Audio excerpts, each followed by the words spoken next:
sexually active, this is the information. This is the kind of information that you need. So when you go to a school setup, and Doti will agree with me, unaambiwa, this is a school and it is a Christian-based school. So mkipeana information, don't talk about condoms, don't talk about contraceptives, just talk about abstinence. And here we have a young girl, 14, 15 years old, who is already sexually active. So you find such a person tends to like not get the right information at the right time. Then we have also youth in vulnerable situations. So these are young people unaona kwa street, the street girls. Who even bothers to give street girls information about their sexuality? Who does that? We'll only see people going after them. You'll only see people going after them to International Day of the Child. Ndio utaona watu wanawakimbilia. But these are young people, but in very vulnerable situations. They've been left out. No one gives them the right information. And that's why you find like a street girl who is 15, 16 years old. Stupid. Mwingine ako kwa tumbo, mwingine amebebwa kwa mgongo. Then the most gap ingine tumeona, we have the male adolescent. Na male adolescent, they normally seem like people who do not have any potential to impregnate a girl. Now we are talking about a young boy between 13 years old to 16 up, 12 years old even. So these are young adolescents who've been sidelined with no information given to them because they feel like they cannot do it.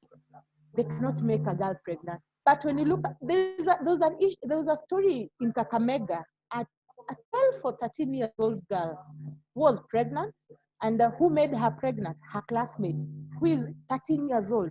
So if this boy had information when they were having sex, he could have thought of having protected sex. But because the boy maybe was sidelined, no information, no comprehensive sexuality information was given to him, they thought they were children, cha baba na cha mama. And what was the eventuality?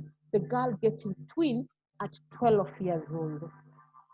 So another gap that is also existing that is there, we have the underreporting gaps. Now, under the underreporting gaps, we see that behaviors are generally self-reported and therefore subject to underreporting. So this especially brings about the stigmatization or illegal behaviors such as early or premarital sexual activities and induced abortion. So for anyone who, like for young girls, who, if a young girl gets pregnant and she chooses to go the way of having safe abortion, it goes unreported, or no one gets to know about it. Not sometimes even the parents, the guardians, or anyone close to the family. Because what happens, these young people come, and I've witnessed, and I've seen, and I've referred a lot of young girls. They come to you, seeking for services. I want to go and get a service at a youth-friendly clinic.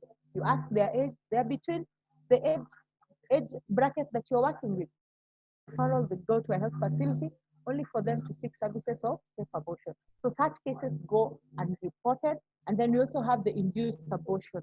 And accurate information about numbers of induced abortion and the conditions, they're also limited because they go, and some of them procure such abortions either through friends, the influence of relatives, or even just neighbors. So anakuambia enda umeze hii dawa, ukimaliza hiyo kitu itatoka na hakuna mtu atajua. So unaona such gaps ziko hapo. And this same girl anapewa this information or this service na a quack or a neighbor, hata mpatia kumwambia for next time, please use this to prevent or protect yourself from getting another pregnancy. Another gap that is there, we have the social, cultural, and economic. It's also, when you combine them together, it comes out as a big gap. And it interplays among them and can influence adolescent sexual and reproductive behavior. And they also mitigate or worsen the impact of these behaviors. So you look at socially, because everyone is having a protected sex. Everyone in my cocoon is having a protected sex. Everyone in my class is doing it. Mbona nisiende nijaribu? cultural beliefs zetu, kama mtu maybe nimelelewa mahali kama Kariobangi, tunakuwa na ile ujinga tu ama umang'aa ya kusema kila mtu mtaa yetu anafanya nini, is having unprotected sex. So I end up doing what? Going to try have unprotected sex. Then you have the economic factor, and this is something that sometimes I always don't like talking about, because this is something that especially young girls who get pregnant, they tend to blame it on the economic factor. I was the breadwinner of our family. Na vile nilienda kwa huyo mtu akaniambia hizi nipatia pesa kama sijalala naye. So I ended up getting pregnant. Niliitiwa kibarua mahali, huenda hao watu wakanirepe.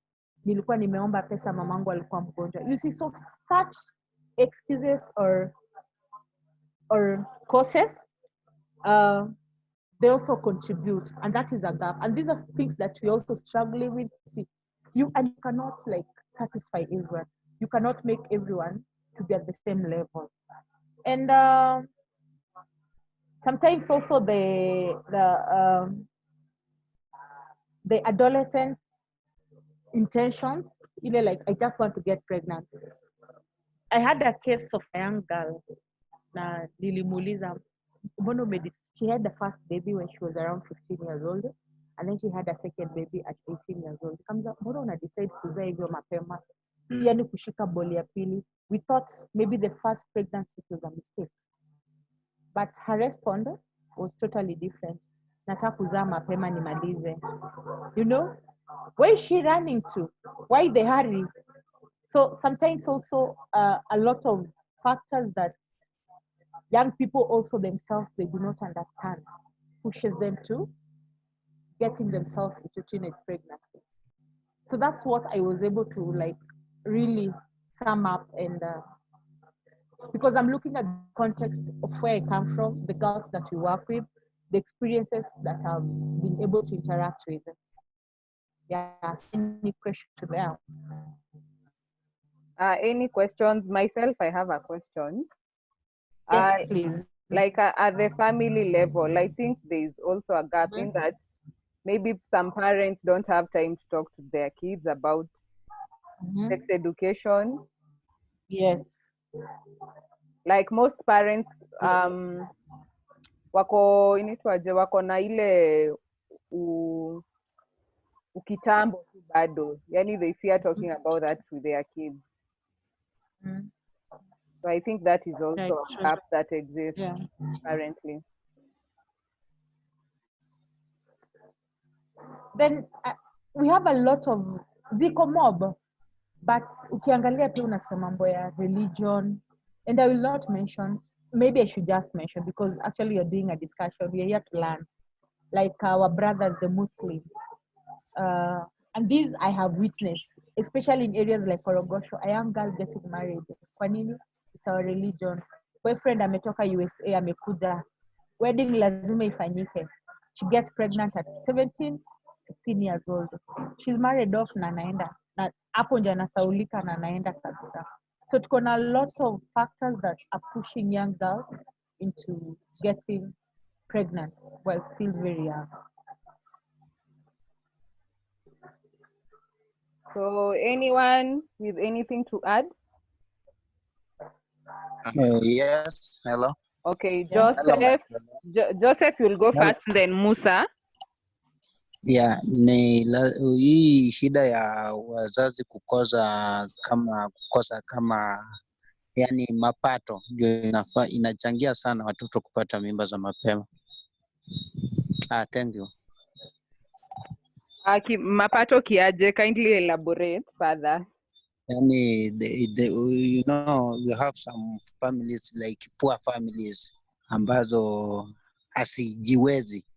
Zinajiweza ndio, lakini si ile hali ya kawaida. Sasa unapata mtoto anasema kwamba waja nikimbilia fulani kwa kina fulani wako na pesa, mwingine yani we have encourage, mwingine anaweza muencourage ya kwamba hivi mimi niko na pesa, ona kwenu vile wanateseka, waja nikupatie hii na hii. Unaona mtoto anapata mimba ya mapema, tena anapata na mtu ambaye ni mkongwe ambaye amekoma. Thank you. Sawa. Musa, alafu Elisha, I think you wanted to talk too. Sawa. Now, kuna a few things ambazo Stella Pamba ame-mention. Number one, socio-economic growth. Nafikiria hiyo ndio the biggest ama the major cause ya these teenage pregnancies. Why? Because watu wanajaribu kujiweka kwa ile class hawako, yeah, especially the teenagers. Unapata teenagers kwa mtaa, kuna wale wako fair off in terms of livelihood, na kuna wale wako chini. So ndio mtu afike kwa level ile rafiki yake ambaye anatembea naye na floss na yeye amevaa smart, wanasema amedunga smart, inafika kwamba lazima atafute ido. Na kutafuta ido atacheza kwa boy ama kwa maboy ambao watamdrive kwa hiyo process ya kupata hiyo do ambao ni sex, yeah.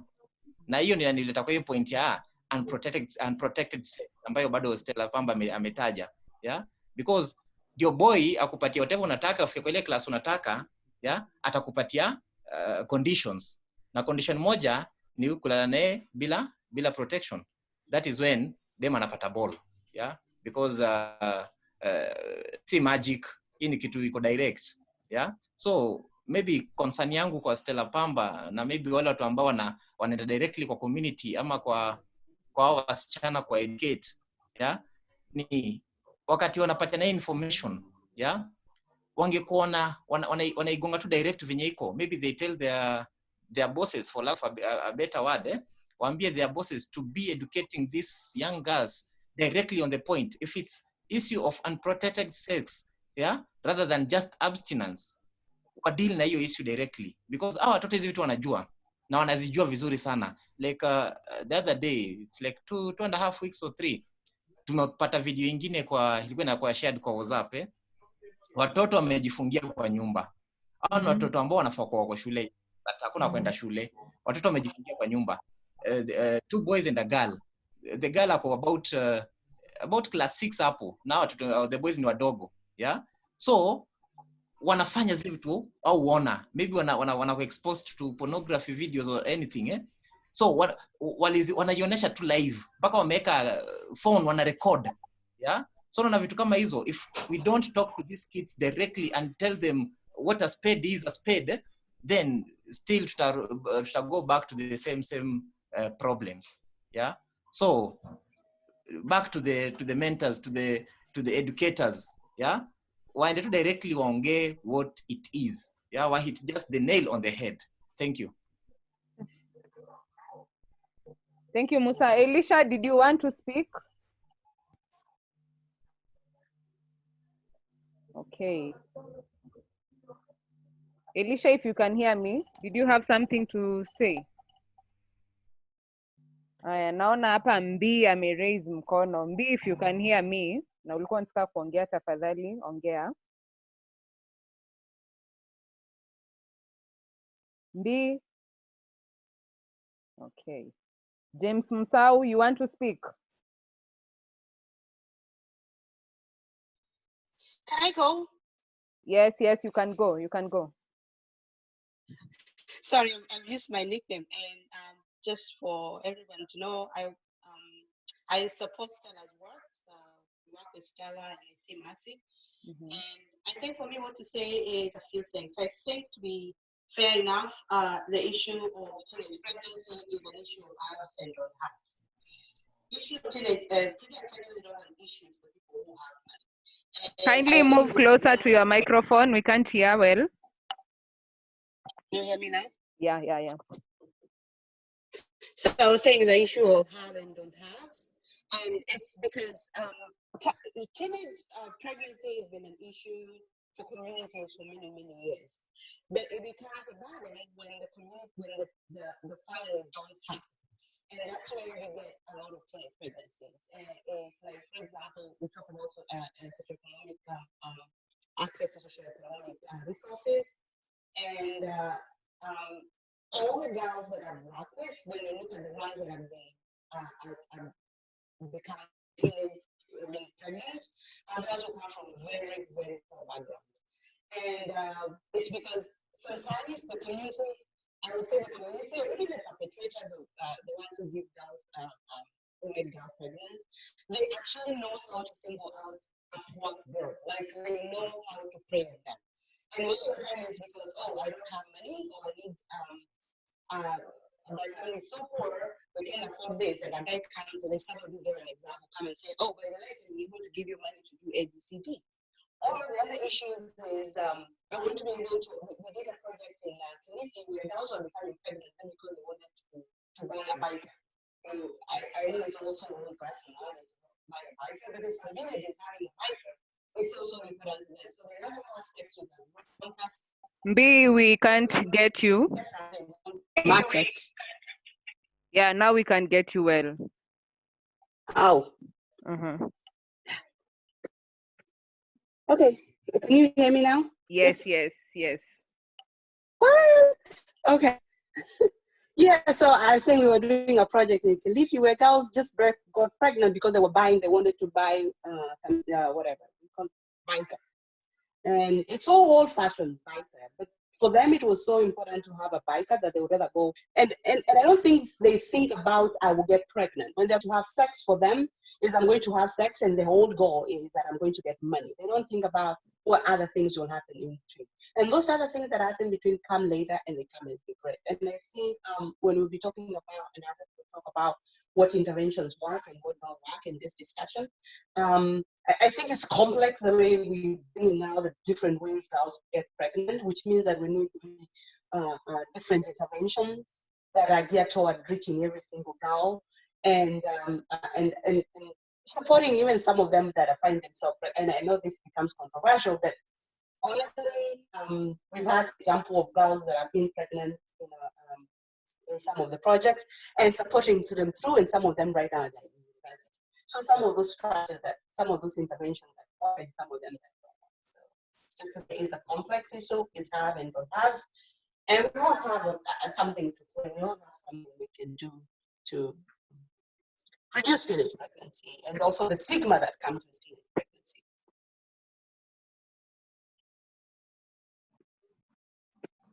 Okay. David, you want to speak? I can see your hand is up.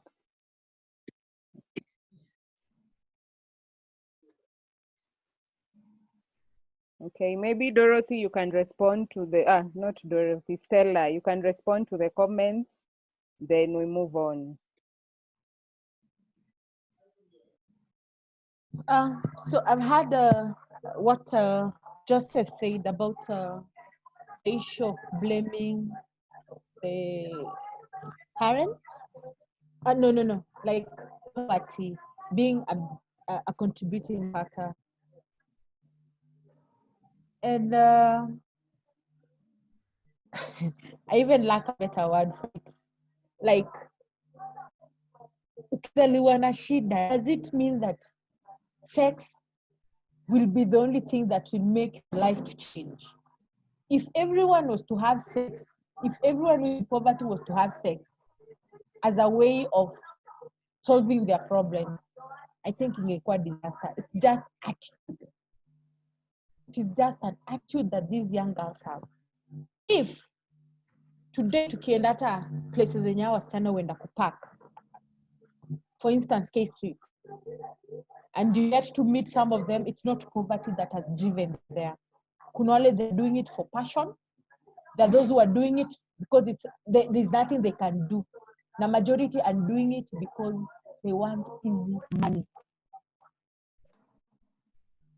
So tukianza kujustify that a young girl ataenda have sex, familia yake ni maskini. We were born in poverty, some of us, tulizaliwa kwa shida, but sex was the last thing that we ever thought of as a game changer to our lives. And Dorothy can testify to this. We had a lot of issues. Unafukuzwa shule, unakaa home for almost even a whole month. Hadi ungoje mzazi apate tu. Ama you start supporting your mzazi. Unaenda kibarua, you get that little money, top up, and you go back to school. So let's stop like saying or supporting our young girls, especially when they get pregnant, tukisema ni poverty, huyu mzazi provide. No way. It is just a matter of an attitude. We get young girls, like for instance in our organization, we have girls go program, receive sexual education, but they still don't get pregnant. how can you term that? To me, it is ignorance, because it's something that you cannot describe. This is a girl who has information. They know all the YFS. They know where to access contraceptives. They know how to negotiate for safe sex, because these are some of the things that we emphasize a lot on. And the same girl goes anapata mimba. To me, mu feel ni ignorance, mu feel ni attitude. These are the things that we really need to preach. Like what Musa said, let's hit the nail on the head. Tuende tuambie watu ni hivi. Let's not pretend. Ile siku, me, I was so pissed off when the president the nini polisi anaambia chief atashikwa wasichana wao wakishika mimba. Really? How does the chief come in? Chief analala kwake, curfew iko saa 12 ikifika, he's locked into his house. The young girls are outside there roaming. So who is to blame there? You know? And this takes us now to our next question. I didn't get to hear Mbi very well. By the way, thank you very much, Felicitas, for joining us. Felicitas is my boss, and she's calling all the way from the US. Thank you very much for joining us, and I'm very humbled. So this brings us to our next question. Who is to blame? Teenage pregnancy. Who is to blame? And Stella, before you continue, yes, I can see Collins, Vivian, and Nelly wanted to raise something. okay. Collins. Thank you so much, guys, for sharing all those contents. Na mimi nafurahi, but I want to talk about something kidogo tu, and then Stella and Dottie and the other guys mniambie kama inaweza kuwa a contributing factor to some of the teenage pregnancies that are happening.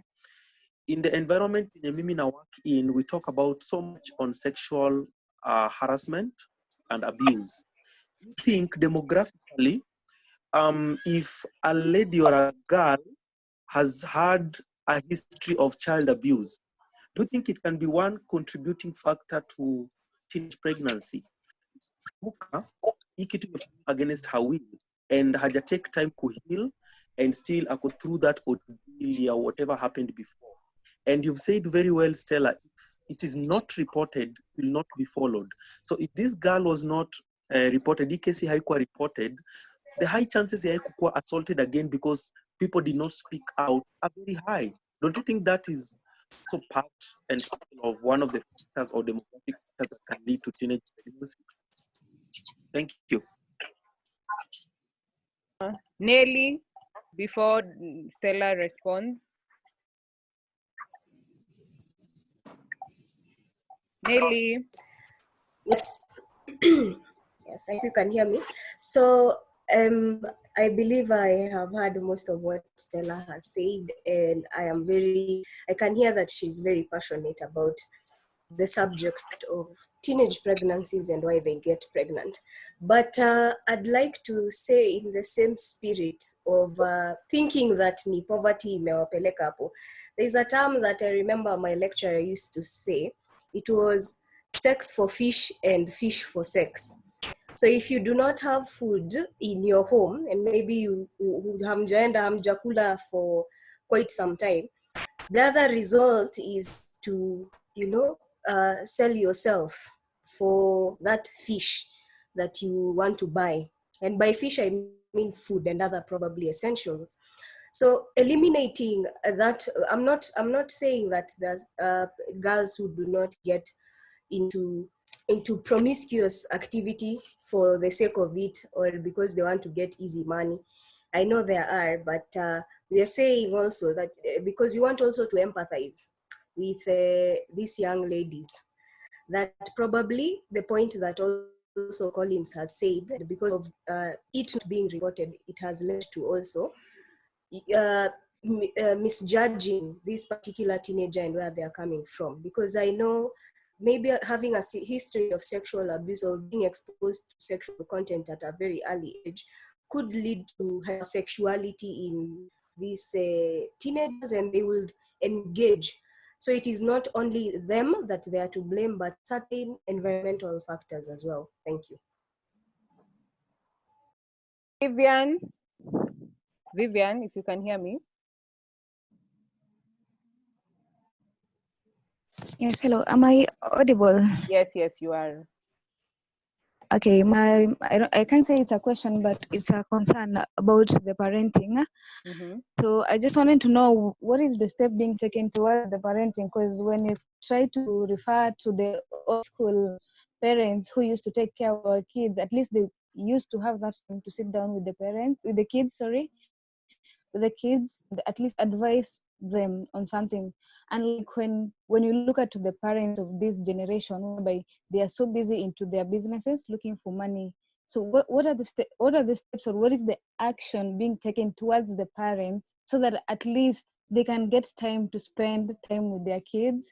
And when they get to spend that time with their kids, I think that will also help support the kids, so they can be able to they can at least be able to support themselves on their own, not relying that it's all about poverty that is making me do this shit. Yeah, thank you. Okay, Vivian, I think that will come to at the end of the presentation on the interventions that are there. Before Stella, I get back to you, there's a question someone has asked in the chat box. What if the boy is also a teen? Should he be punished for impregnating a fellow teen, or wampe advice pia na kumshughulikia vile the girl will be taken care of? Then just to follow that, James said, I think for we boys, we should change our mental perspective. Most of us talk about seducing girls and having sex with them. If we could take that precious time to advise each other on sexual matters, things could change. Yeah. Okay. So there was a question, there was a point, someone asking about past experiences and how they affect our current situations, or the girls, the young girls. I'll say these really affect a lot of these young girls, or a lot of some of us come from families that have been hurt before in the past. And you find in such situations that trying to fight past experiences that were so bitter, they're trying to heal past wounds. They're also trying to like recover from experiences that made them maybe into, because for instance, I'm talking to someone who became a young mother or a single parent, and this is someone who has a lot into their heart, and most definitely they will tend to like take a sit back, especially to parenting. They'll tend to concentrate on ensuring that the kids have got their basic needs, and like sitting down the adolescent children, trying to talk to them on sexuality. And some of the families that we meet, some of the families that we work with, they are very broken. And saa zingine unajiuliza utaanzia kwa mama ama utaanzia kwa mtoto, na ukimaliza utaenda pia kwa jirani, na umalize kwa jirani uende pia maybe kwa landlord sasa, because you find like, especially for girls who get pregnant within their homes, those who are defiled, easy abuses, they're just happening within their homes. So utapata si mara moja ameabuziwa, hajabuziwa na mtu mmoja, mara ameabuziwa na the brother, the uncle who comes to visit, the neighbor, you see. So for such a cycle, yeah, abuses.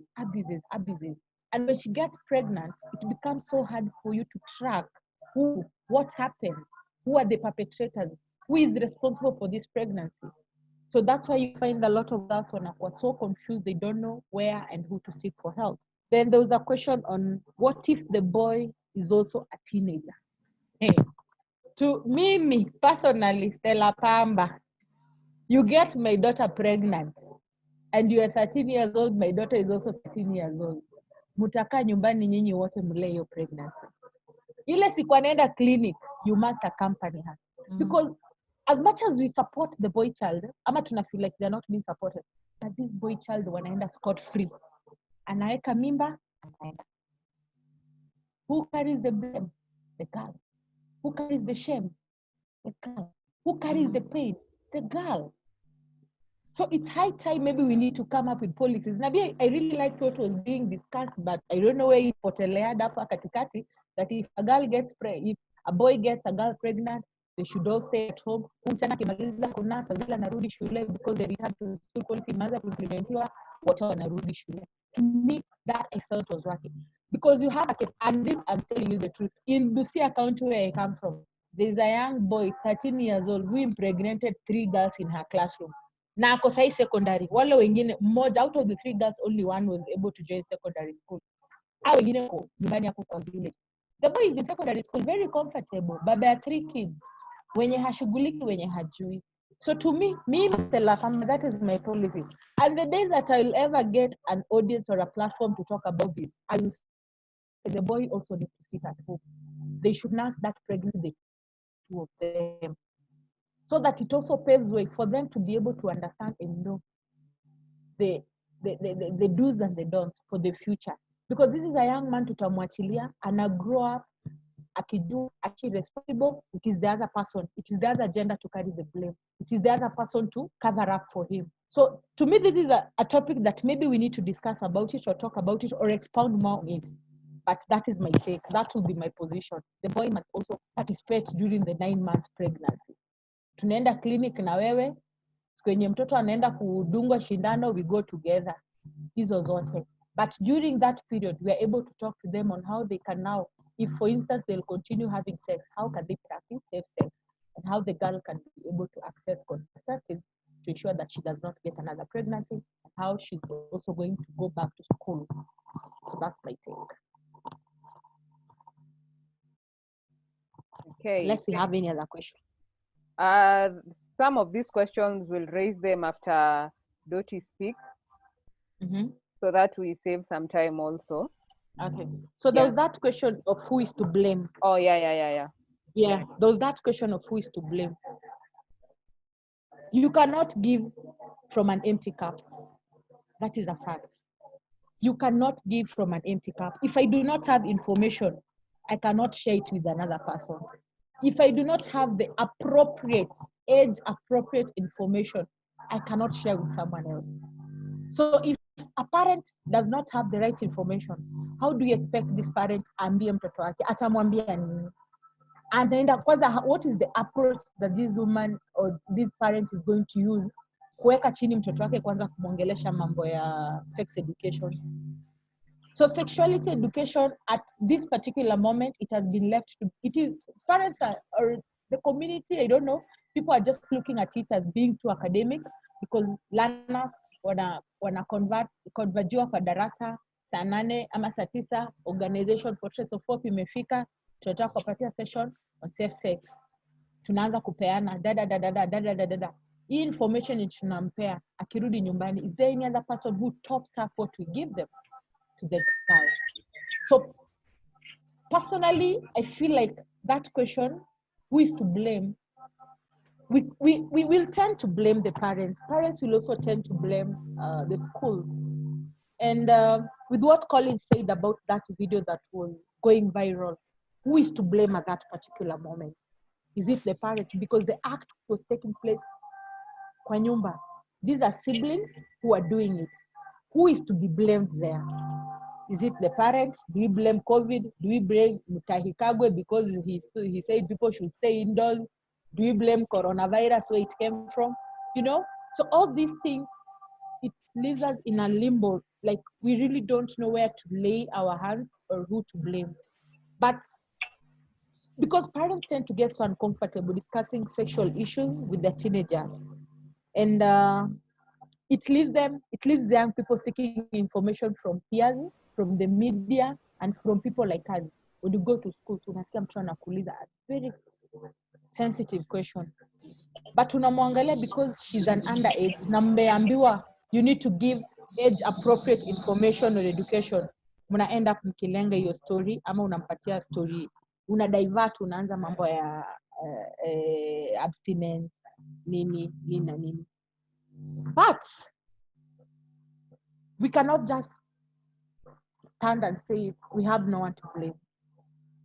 Girls who decide to indulge in sexual activity, this is what we normally tell them. It has to be safe sex. As long as you decide I'm sexually active and I want to start practicing, it has to be safe. And you need to have the tactics or ways of negotiating for it.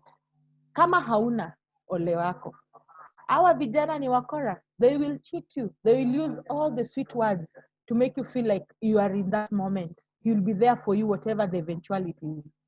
But one thing that we normally train our girls, even when you go to schools, the schools that we implement our different programs, we tell them how to negotiate for safe sex. That is how we go about it. Because this information today might not be helpful to you. But ukisha join college, you will need this information. That's why you even find mtu primary alikuwa saint, amefika secondary bado ni Stella, but akifika university haeleweki. You cannot describe that person because this person did not have information. This person maybe was under the watch of the parents who are very strict. Now that akona a lot of freedom to herself, anafanya hizo vitu. You find a first year getting pregnant, getting STIs, treating all kind of STIs in this world. Juu ya nini? Hana information.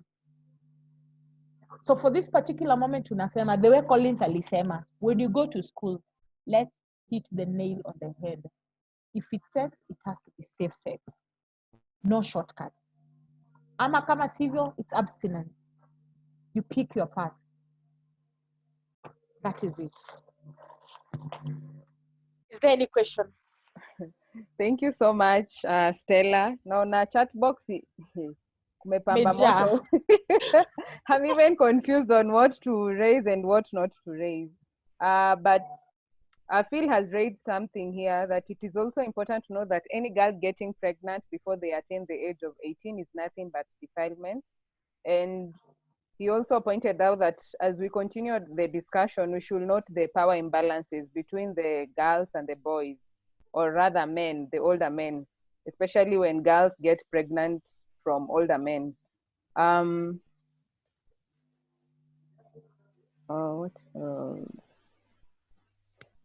Dorothy just said also that let's notice that some girls get trafficked for sex, others are raped.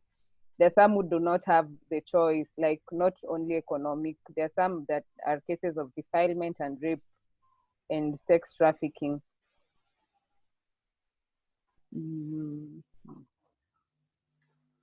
Yeah, I think for now, those were the main ones. Hizi zingine ni other contributing factors, which I think we've mentioned, and others have already moved to the consequences, which Dorothy should be addressing next. So, yeah. So thank you so much, Stella. In case any other comment comes up, we can talk over it. So now let's welcome Dorothy. Dorothy will look at the consequences of teenage pregnancies, the effects, and the challenges that come in. Then on the challenges, we can now invite the two young girls who are here with us when Dorothy is done. Karibu sana, Dorothy. Yeah, okay. Sorry. Thank you so much. I'm enjoying this conversation, and I wish it was just a discussion where everybody contributes. Normally, I don't like monologues because this should be a safe space. It's a discussion. Yeah. It's about learning. It's about, exchanging ideas and experiences and all that. And I'm happy that Stella has really tackled issues that are programmatic. And for me, I think on my side, I want to marry it with practice, the reality on the ground. Most of the times we talk about policies. We might have these policies, but then if they're not practiced, then we are doing a zero work. Sure. And so practice for me comes first. And at some point, we don't really need policies for us to practice or do what is right. And so for me, I want to handle it differently because I want to learn. Like I said, it's a session about learning and unlearning, and I'm glad that Phil is here, and Phil has been in this sector for so long, and also trying to raise the issues, the policy issues that I can see him contributing to. Yes, and so for me, just to start, I would really want to know whether we have a teenage boy. We call them boys still, yeah, that teenage age in the house. Do we have any teenage boy in the house? Kuna teenager yoyote kwa nyumba?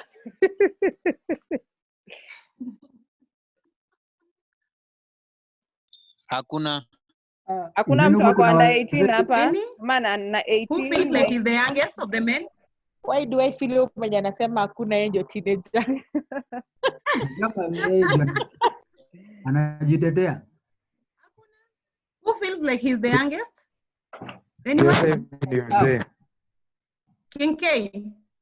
I am maybe lakini Thank you. Acha nichukue hiyo youngest. Kaiseria. Mimi na yeye. So are you ready to share your age? Ndio tujue ni nani atachukua hii swali yangu. Elvis? Yeah, I am. I am 22. Thanks. King K? 25. Great. So we will go with Elvis. So Elvis, I have a question for you. And I want to believe you're not married, you don't have a child. No, I have a kid. You have a kid already? Great. Yeah. Okay. But then could you just tell us what is your projection? What is your dream? What is your aspirations like on my career or generally, just general life? Generally. Well, I want to be rich as young as now. Mm-hmm. Yeah, I want a good life. I want a good life for my kid. She's a baby girl anyway. Mm-hmm. So maybe some other time I'll take her with me, but not now because right now I'm not really financially stable. Mm-hmm. But I'm working hard for her. So that is my aspiration. Thank you. And thank you. That was really, really important because as we can see, that is where the structural inequalities comes in. Because Elvis, you still have the opportunity, to mend the bridges, to work on yourself, yeah? But on the other hand, someone has been tied down and probably they do not have all those opportunities or chances to also try to align things. And I think every one of us, we have aspiration, and right from birth, and this aspiration might be motivated by where we are coming from, or what we've seen, or what we are admiring about people, our role models, whatever we learn, and everything. So there is a way some conditions shape our aspiration. And I know I've read some issues concerning, poverty, issues to do with parenting and all that. But I want to make it clear that it's about our personal choice. It's about the decision we make. These aspirations, they're our own dreams. We cannot carry people's dreams. And so I want to give my personal experience. I was brought up in the ghetto, in the slum, in a muddy house. Nowadays, you hardly see the muddy house. So when I talk about poverty, I think poverty knows me by my 3 names because I saw what poverty meant. But then to me, and I think this one I want to correct Joseph, who alluded that, some of these issues of sex, early sex, the drivers being poverty and all that. For me, that environment that I grew up in is what made me to work hard and to prevent anything that will distract me in life so as to achieve what I wanted to achieve in life. I haven't achieved it fully, but it created a pathway for me to align my life and ensure that I'm not distracted in the process to achieve what I really wanted. I grew up in that volatile, precarious environment. We had all those, I would say, challenges. But then I was determined because I didn't like what I saw community. I saw a lot of zero grazing in that community. I saw my peers getting pregnant. I saw them living frustrated lives. And for me, it was to change the story around. No one really forced me to do that. It's based on what I saw, what I experienced, and what I wanted. I'm among the people who played football. If you guys know Maisa, it started sometimes back in 1993. Yes, and we're among the people who are the pioneers And if you have a sneak preview of what really happened during that time, is that many girls got pregnant in the process, because we all wanted to go to Norway. And so anything the coach will say, you will do it just to be in that lineup to go to Norway. You know, to board that flight for the first time, a girl from Korogosho boarding a flight simply because, not because you're good in the field, but because you had to teremsha bendera. And I can assure you, so many ladies wasted their lives in the process. And that happens because someone, I saw someone talking about, you know, sometimes you lack food and that is the only way. I've read stories about, you know, border people buying you pads, and so for an exchange with sex. I've heard about ngumu, and honestly, people, how much is ngumu for you to have sex with someone? I think those are the conversations and the realities that we need to highlight, the realities on the ground. So today I do not have pads, or I need to sort out something. And so the trade is that I exchange it with sex. And so for me, the question is, and then?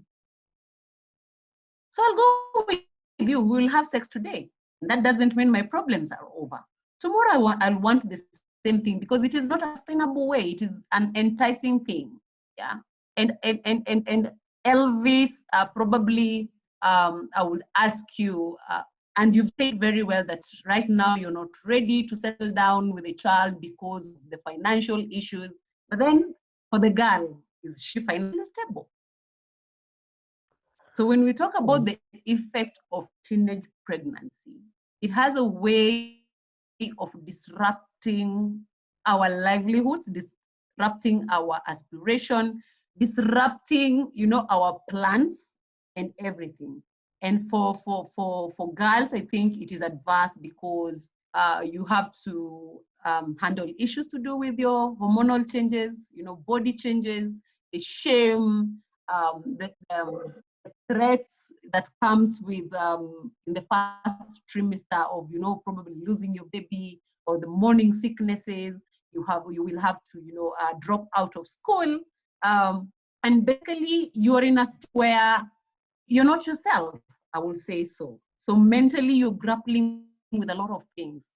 Your trajectory, your life trajectory has taken another turn. And so you have to really adjust. I see women who will, yeah, and Stella mentioned about, you know, girls resolve to go to, you know, the quacks to remove the pregnancy, or trying other illegal means. Or those who, you know, after sometimes you have to go back to school, and that means you lost some time and you have to repeat.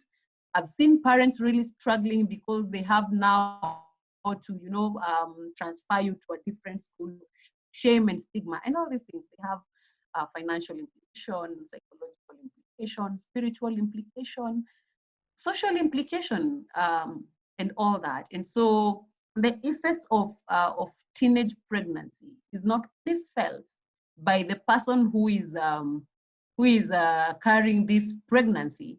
I want to believe that even men, because in most cases, the time I will tell you that I'm pregnant is never received well. And that is where the trouble starts. Because the moment I realize, and I want to tell us to be candid, because when I'm having sex, I'm aware that out of it, there are consequences. I can either get pregnant, you know, I can either contract STDs, or I might be lucky. That was not one of, you know, those, it was my safe day and I might be lucky. So it shouldn't be an excuse that, you know, I just did it, I didn't expect this or not. The consequences are there, and we are all aware. This is something because you would have chosen not to, apart from the issues where you're raped or you know, you're defiled as a child. But for a coital interaction where you've taken yourself and the two of you have consented, then it is different, because at the end of the day, it means you have to bear the consequences. For parents, having a teenage a teenager who is pregnant in your home alone, that's the implication even in your larger family, where the family will feel that you didn't play your part well. And especially for women, I think we take a lot of blows where, we are told that we never taught our children well. And I know even for men, when you have a teenage daughter within you, it kind of destabilizes you, because you will be thinking of, now you have another adult who is not really an adult, who has to adapt to this thing, normal, and is not psychologically prepared. So the shame, I know the shame is also felt. Why? What did we do wrong? Why didn't you sit down with your daughter and talk to her about these issues? And this is for us to be candid and to be open with our children and siblings. But then, is that really an excuse? Because some of us, I can't remember when my mother sat me down all those years, to talk to me about, sex completely. And leave alone sex, even menstrual hygiene issues. We didn't have that privilege at all. Did that mean that we turned out, as group, that we actually decided to go the wrong way? And so many things contribute to people engaging in protected sex.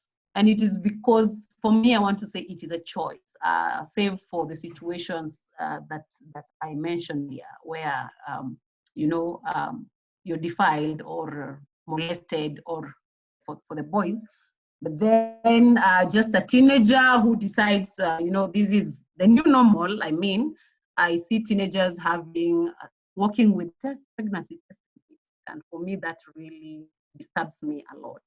Issue about the challenges of, I think most of it has been mentioned. And for me, I just want us to be open and have this conversation. Elvis, today, I know probably you had a baby while, you were not prepared for it. But today, if you were to have your daughter, who is a teenager, would you want the same to happen to them? I think that's a question that I might want some answers. Elvis, sorry, I'm using you today. I hope you're okay with that. It's okay. Great, thank you. Now, I wouldn't want let's say I have a daughter and she's a teen, to get pregnant as I got somebody's daughter pregnant. But now, I think what really do happen, like two people, let me say, however young, and they decide to have sex. One wanted sex and another one accepted. So the rest is history. So no, you can't wake up your daughter like, oh, we see have sex, you can't be pushing them around like, no. The only thing I would maybe advise my daughter, if she's a teen, is maybe to educate her on sexual matters, and maybe to introduce her into using contraceptives. But great. Thank you. And do you think your story can also impact her positively? Because I want to believe you will have created a rapport with her and be open with her and tell her. Yes, Elvis. Okay, not everybody will listen. Like there are those ones who are just always very curious. They want to try things out. Okay, you'll advise them, you'll talk to them. But there are those who are always very curious. They will want to try out. That is now where contraceptives in Angelia. So they are curious, they want to try, so you introduce contraceptives. So what's the party member? Great. And so that depends also with your relationship, being open to them and telling them, if at all you must do this, then these are the options, right? Definitely. Great. So I think could we have what was his name? Kinkai. Present. Kinkai. Yeah. So I wanted to know from you. Yeah. If you got a lady, if you got a lady pregnant, a teenage pregnant today, are you in a position to take care of the baby? You are asking if I am in a position to take care of the baby? Yes, fully. Yes, I am. Yeah. So so you will go, like you will walk to the home and confidently approach their family members and them that this is my responsibility and I'm ready to take this with me together with my child, my unborn child. I will completely face the family, talk to the father, to the mother, wote wakiwa hapo, and tell them, because on my side, I don't think, first what we did together was wrong. Hiyo ni lazima tu tukubali, because hatukuwa tumefika pale kwa ndoa, si ndio? So there is no need mimi nikatae nianze sijui ilikuwa mtoto wa bahati mbaya nini. First of all, mimi sikubalianangi na watu wenye wanasema ati ni mimba ya bahati mbaya, sikujua, because at that moment mlikuwa mnavuliana, mlikuwa mnajua nini mnafanya. So me, I will approach the family, niwaambie, wakikataa na yeye wamwambie our child, our daughter bado, it's all right, but unajua mimi nitakuwa nimewaambia. So it is upon them, kama yakubali niende na yeye ama watakataa, then I take care of the two wakiwa huko. Great, yeah, and I love that bit of, you know, owning up to the repercussions that come out of this agreement between you and the lady. And so, and that is one thing that men really usually are afraid to do, and it really puts the ladies in a bad situation. There is nothing as humiliating as raising a child whom yeah, so you're struggling with this pregnancy already, and you know that you're raising a child who has no father, because the dad has kwanza anasema yeye hata ajui hizo vitu and all that, and so the burden remains on the lady to carry this burden on her own, and it is a bit straining even for that child, and it might end up even affecting the pregnancy term. We have ladies who really go through a lot, blood pressure and all that. And so such issues again, and I want to encourage the men in the house, let's be bold enough to take responsibility. I know sometimes parents don't want even to see you around, but like King said, it's important that you make that full step and own up and say, yes, it happened. And I am aware of the consequences. And if you're not ready, just say, I'm not ready, but I am aware this is my mzigo yangu, and that nitajaribu, nitajaribu in any way I will be able to support. I can see that some people want to make some few comments, but before Musa, Collins, and James, but before they speak, Kevin here says, we should not be talking about contraceptives when it comes to teenagers, but on how to distract them from engaging in premarital sex. Then, yeah, there's someone who shared an experience here.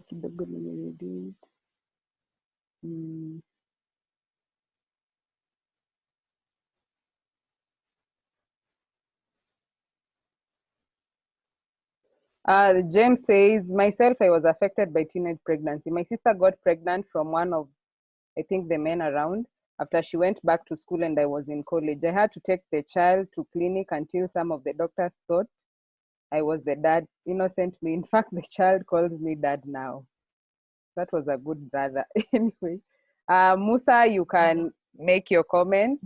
Then Collins, I don't know if James still wants to talk. James? Okay,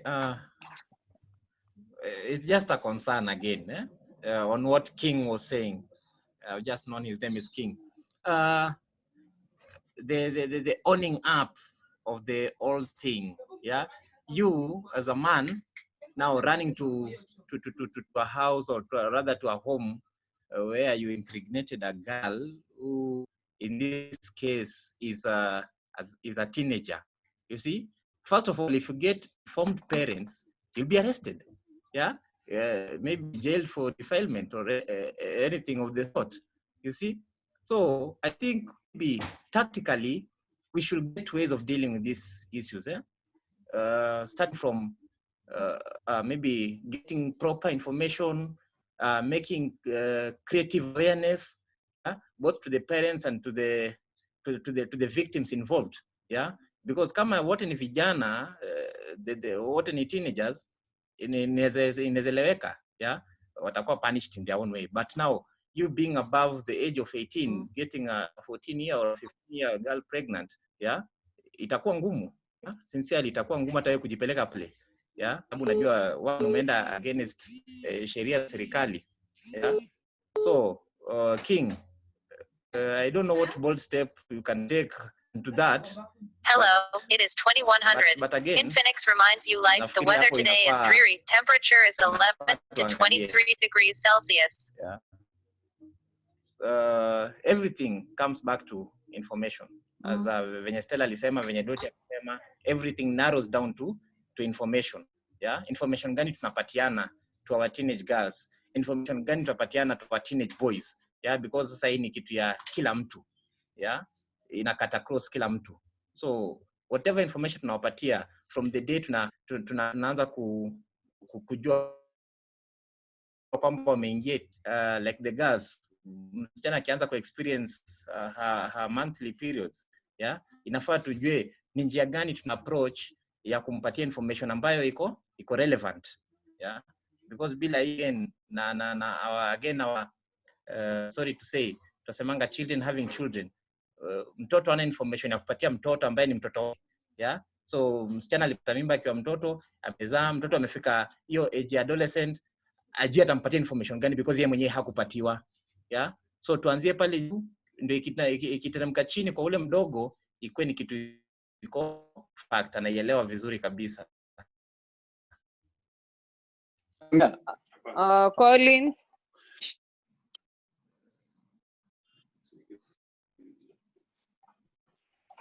Collins, if you can hear me.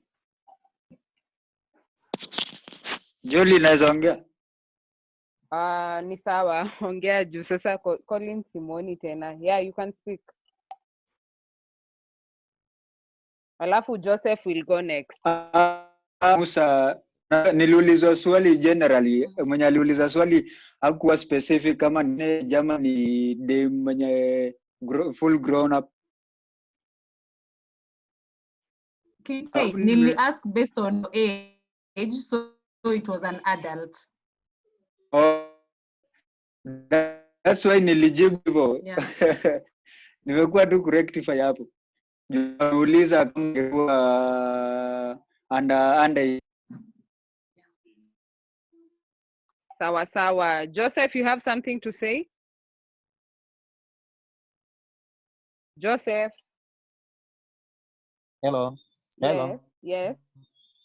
Can you hear? Hello. Yes, we can hear you. Yangu ni kusupport tu Musa ile. Hello. Yangu ni kusupport tu Musa ile ambaye ameongea. Hauwezi kimbilia kwenda kwa kina wazazi wa mtoto na ambaye ni mdogo na ni mtu mkubwa ambaye umempatia mimba, utafungwa baba.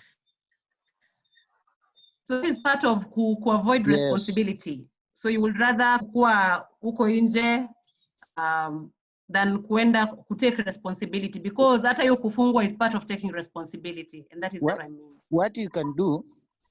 Hello. Yes. No?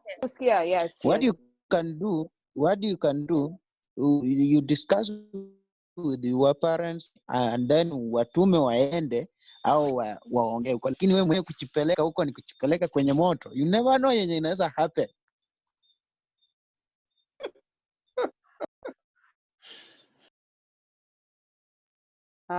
James, do you have something to say?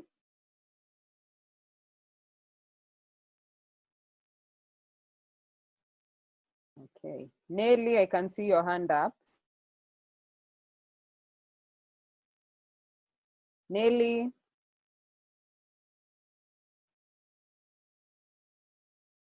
I think watu wanasahau wanainua tu mikono.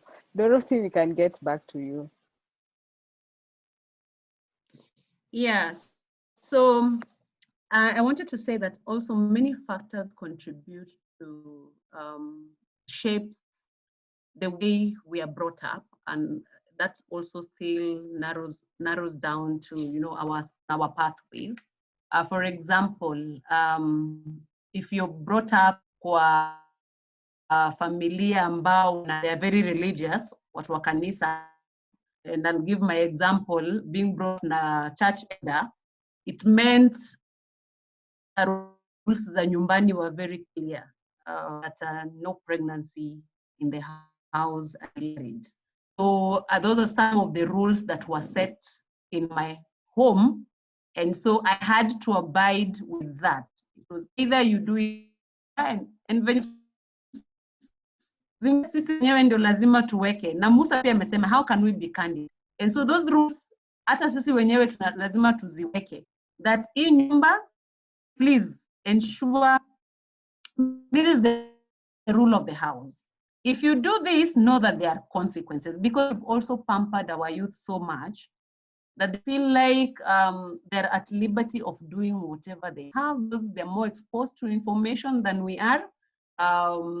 You know, siku hizi mtoto hata unaweza mfukuza unamwambia rudi mali ametoka na ataenda, atabeba vitu zake, ukimwangalia tu na ataenda. In our time you couldn't do that because we were not raised that way. Sisi tumechapwa kama ni kuchapwa. Unachapwa la toki pale because we knew that there was no other home. Mtu ulikuwa na yeye ulijua hizi kuku house for so long. Yeah, mlikuwa na yeye wenye mmefanya, umerudi home late, umeambiwa urudi kwake. You cannot go because already unajua ni mtu wa mwezi hata ishi na yeye, ama the situation is allow kae na yeye. So it also depends with our beliefs, our morals, our values, you know, our religious belief and all that.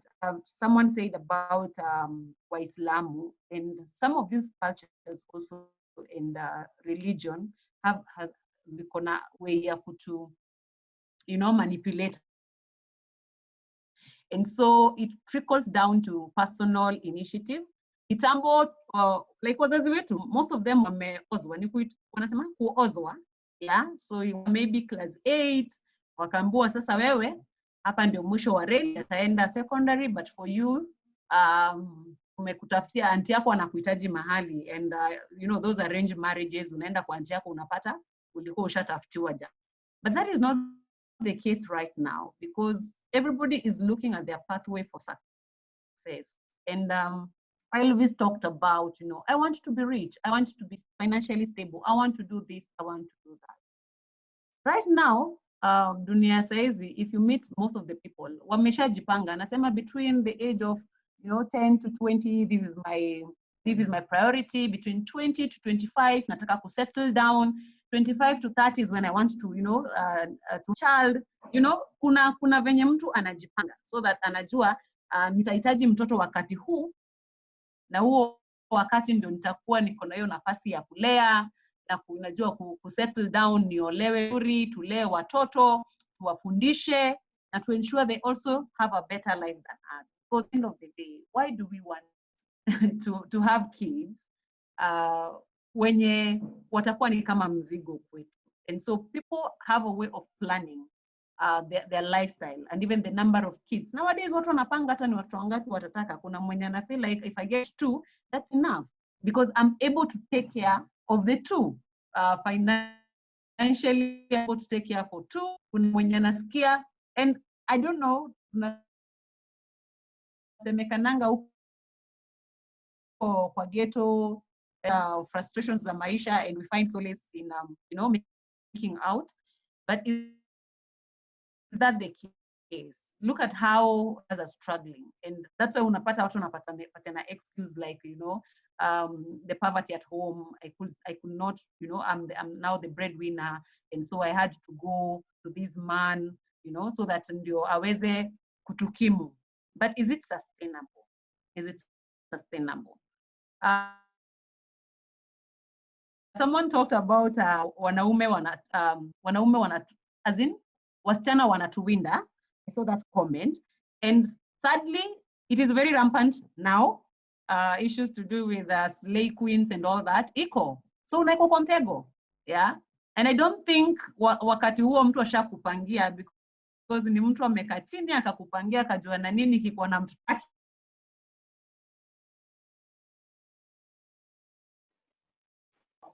Dorothy, umepotea. Ashaangalia, ashajua this is what I want, but is it what you want? Because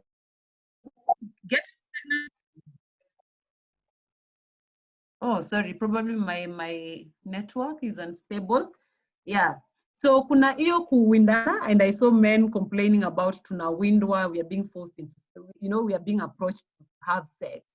But at the end of the day, it still has consequences. Whether you choose to play into the instruments or, and saying no doesn't hurt. I mean, you will say no, mtu mwenye takasirika, or whichever thing they will do, because you're being fixed. So would you rather play the game, or would you rather say no and walk scot-free? So I think it's a decision that we all need to make and have a conscious discussion. I don't know whether that works in terms of just sitting down and discussing issues before you indulge. Yeah.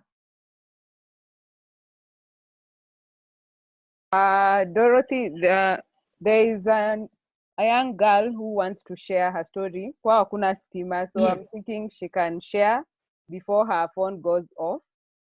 Then we can proceed. Great. Ashley, if you can hear us, maybe share with us what your experience was when you learned you were pregnant. How did you take it? And then the challenges that you faced in the process. Ashley, umenisikia? Yeah. Utueleze, maybe, yes. Tunakusikia.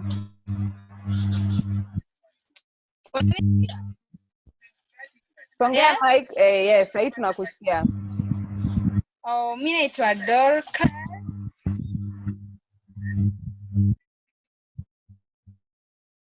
Dorcas, unapotea. Naitwa Ashley. Ashley Dorcas. Mimi napotea. Unapotea, tafuta network tafadhali. Unanisikia? Sahi tunakusikia. Reduce volume iko kwa background.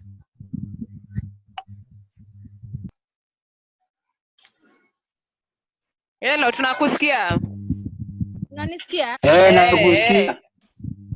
Sawa, naitwa Ashley. Na stay Ruma, niko 22 years old.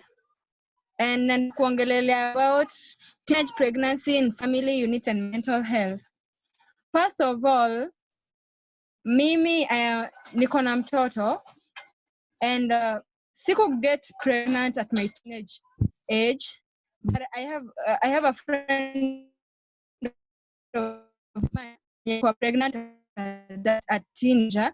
My co-mate, when alipata ball, she had to drop out of school kwenda kulea mtoi, and for that the period of 9 months she had to leave school kwenda home ndio angoje the due time ya kwenda ku give birth, so that iliharibu education yake, na from that moment akuwa irudi shule, aliacha hivyo shule akaenda akaolewa, na hivyo tu ndio vile maisha yake ya shule ilikatizika. Like now I'm going to talk about family unit, which consists of parents and children. In this family unit, we are going to talk about harsh parenting. Like mse akipata ball, akwa prepared kupata huyo mtoi at the age yenye alikuwa.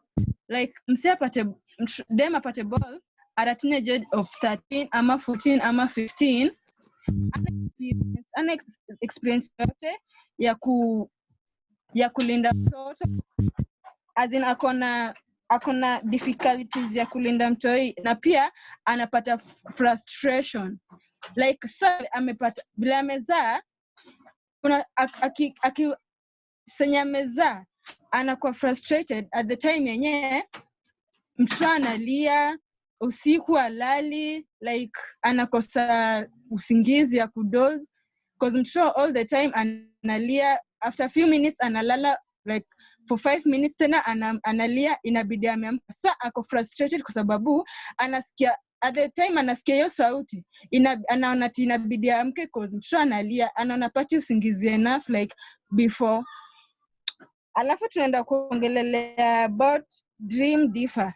Like I said before, my schoolmate alidrop out of school because alipewa ball na teenager mwenzake boy, pia alikuwa tu the same stage yenye yako. Yeye alikuwa at form 1 na yake alikuwa at form 2. So tunaona hakuna venye hata kama yeye alimpatia ball ako responsible, as in wote wako at a young age na Charlie work, unaona.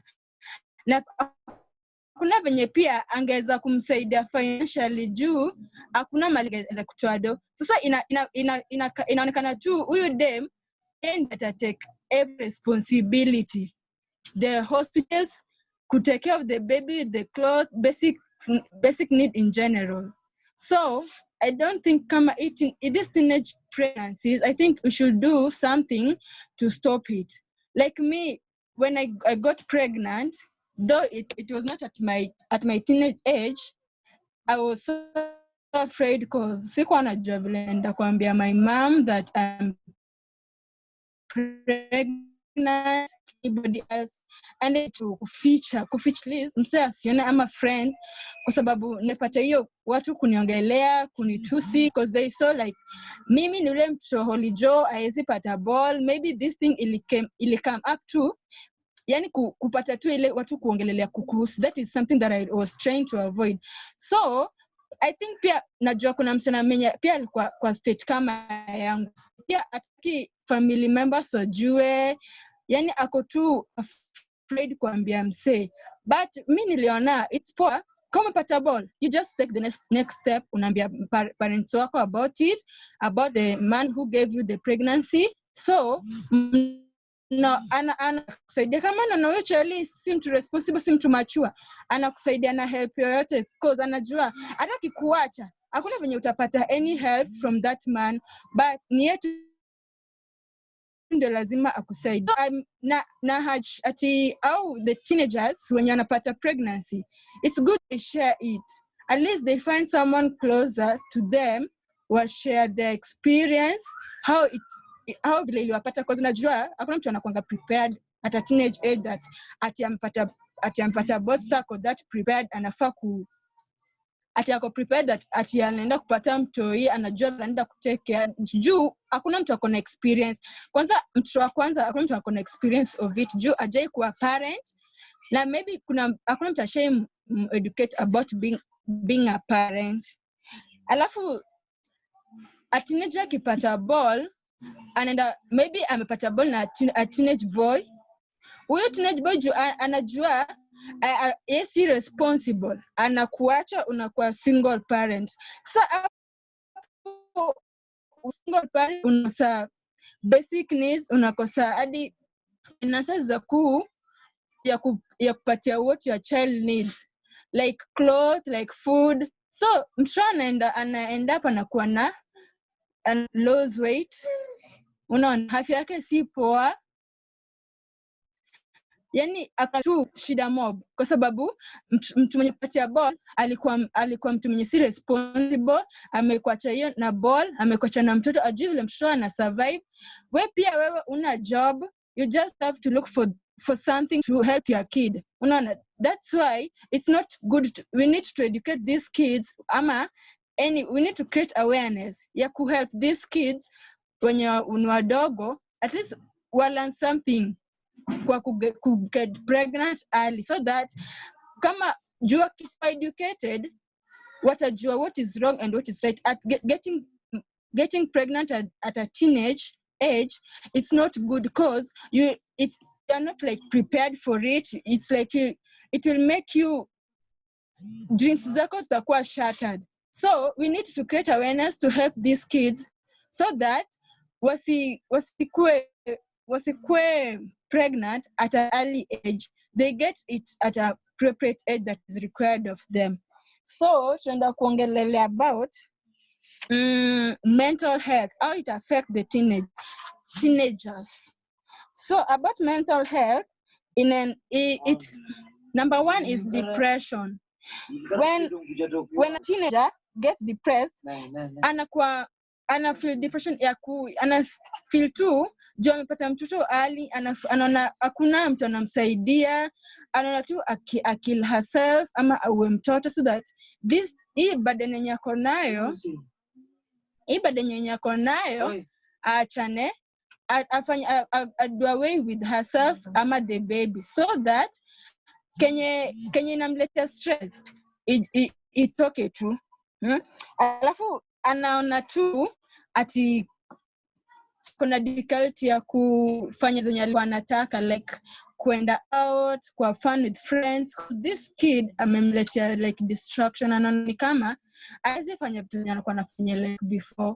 Unaona, anaona tu huyu mtu amemletea like anakaa tu indoors, lazima take care of the baby. So this thing, I don't think if the teenage girls are always prepared about the pregnancy that they get. So that's why I love us to create awareness, help them so that we prevent this pregnancy, that we prevent these teenagers from getting early pregnancy. And then number 2 is about mental health. Number 2 is baby blues. These are the symptoms that a girl gets after giving birth. Like, for example, mood swings, sadness, difficulty of concentrating. Like, akiwa na mtoto, hata concentrate in something because the baby pia ana distract. Inabidi, when she's doing something else, and look after the baby. So end up at concentrating the other thing and concentrate to about the baby. So in a later distraction. And then about mood swings, senye mtoto analia, anafeel tu, yani mood zake tu zina change juu, ajui kama mtoto kenye mtoto analia juu at that young age ama at that month, haizi jua mtoto analilia about what, haizi jua kama ni sick ama something inamsumbua. So najua anakuwa tu na mjuu ana raha that the baby is crying and she doesn't know what inasumbua the baby. So I think this getting pregnant, we don't need also to blame the kid, because sometimes anaona maybe she's trying to, maybe alikuwa tu she was looking for pleasure, ama it's about the company she's working with. But I don't think that we need to blame them for being pregnant. I think we just need to educate them so that they learn the disadvantages of getting pregnant at a teenage age. Like me, though, I didn't get it at a teenage age. I just from that experience, I just learned so many things. I just learned that I need to take care of myself. I just need to work hard. At least since I had the baby, I have a responsibility to take care of, because the kid is a responsibility. If you industry, that means this kid will also be affected. So being a teenager and go pregnant, it's like it needs a lot of time for you to concentrate on your baby. Now most of the teenagers are not that time, and they don't hawana hiyo nguvu as in like to take care of the kid. So we'll try to educate them so that at least we're on air. What you're doing is not right. We should wait for the best time to do what this or the society think of, or what my friends think that it's the best. And we should also not follow friends, because sometimes some friends are just putting us on the wrong side. Maybe they want us to fit into their company by doing what they are doing. So we should also have tunafaa kukuwa na rules, as in we should motivate ourselves. Like, you don't have to do what others are doing. Do what you think is good for you. That is what I have for today. Wow, thank you so much, Ashley, for sharing. From what Ashley ameraise, of course, kwa courses unaweza ona kuna issue ya peer influence, alafu some of the effects, kuna unpreparedness, yani msichana hayuko ready to take responsibility, unemployment, which still inafanya ana nini inaitwaje, pesa ya kutosha labda ya kuchunga mtoto. Then there is stigma ya society, kama venye alisema venye alipata ball, she was like, what will people say? Watu wanasemanga mimi naendanga church. Sasa after hapo parents wangu wataniona aje? Before we make any other comments, I think Linda also you can share, then Dorothy can proceed. Linda.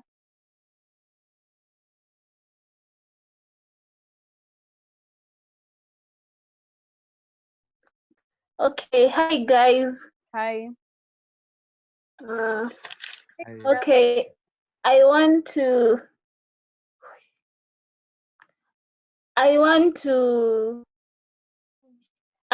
say an experience of one of my best friends. I call her my sister in Christ. So she gave birth at an early age of 16 years old. She was staying with the aunt, and when she was 11 years old, she started experiencing a menstrual period at that early age.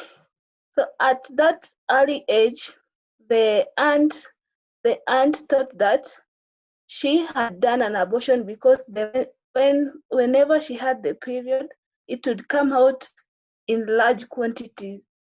So she used to be beaten the period usually came after every like 4 months, and whenever she saw the period, she used to become at a very younger age of 11. She never understood what was going on with her. She never knew what was happening with her. And instead of the aunt just explaining and educating her that you are now becoming an adult, or you are now becoming a younger adult, this and this you are supposed to do, nothing was ever explained to her. So each and every day she faced domestic violence by the aunt and the uncle. Used to be beaten. Who is responsible for this? Are you doing abortion?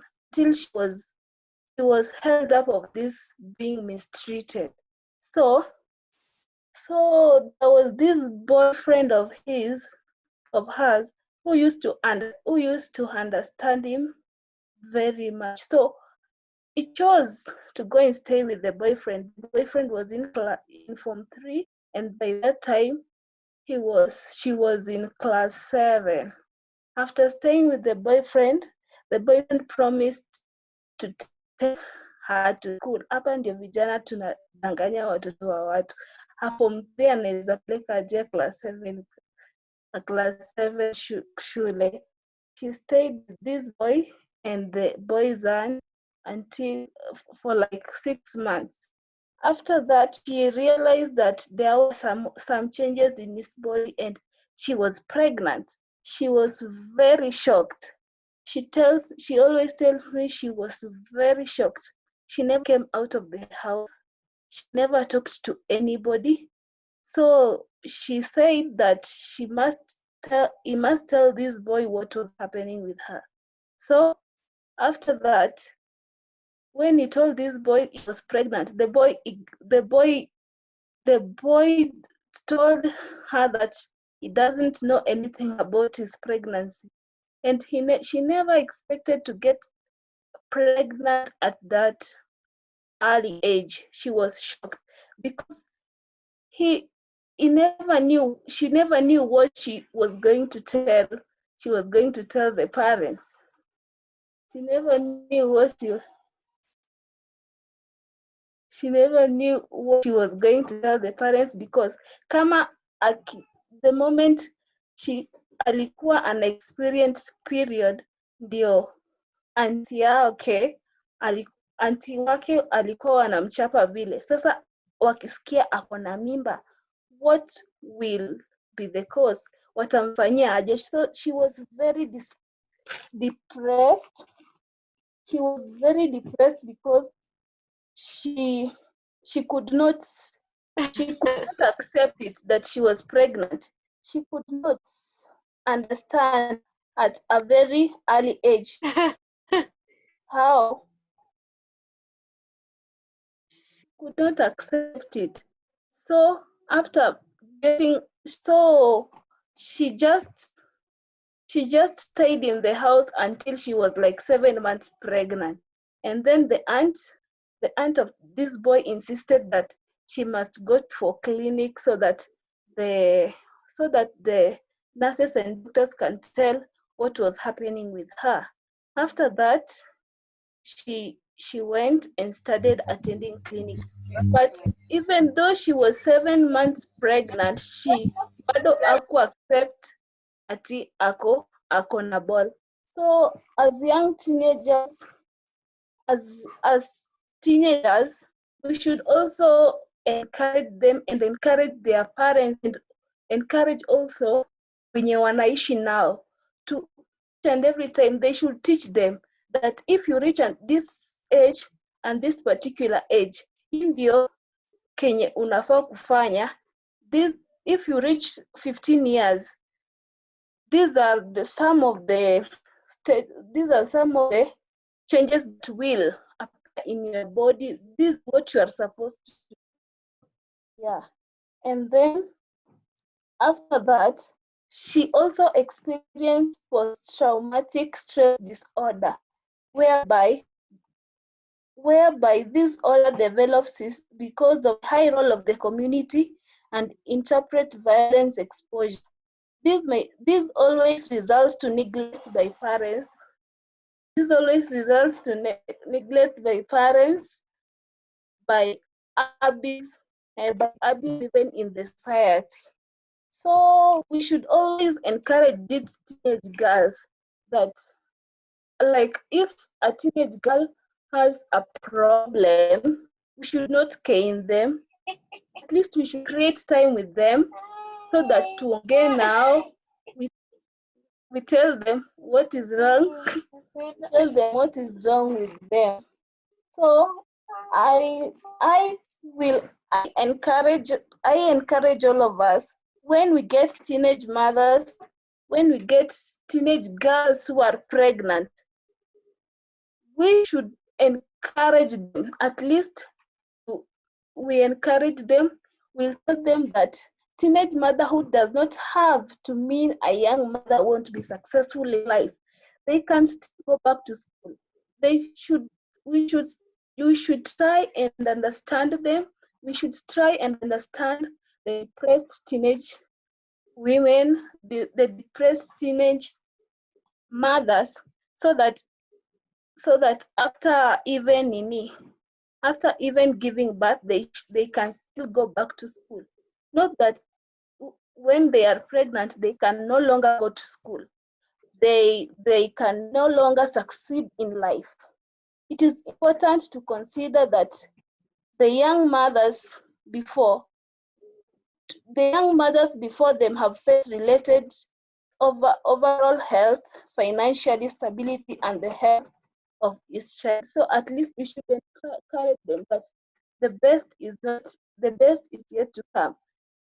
Failing one exam cannot make you fail the whole of your life.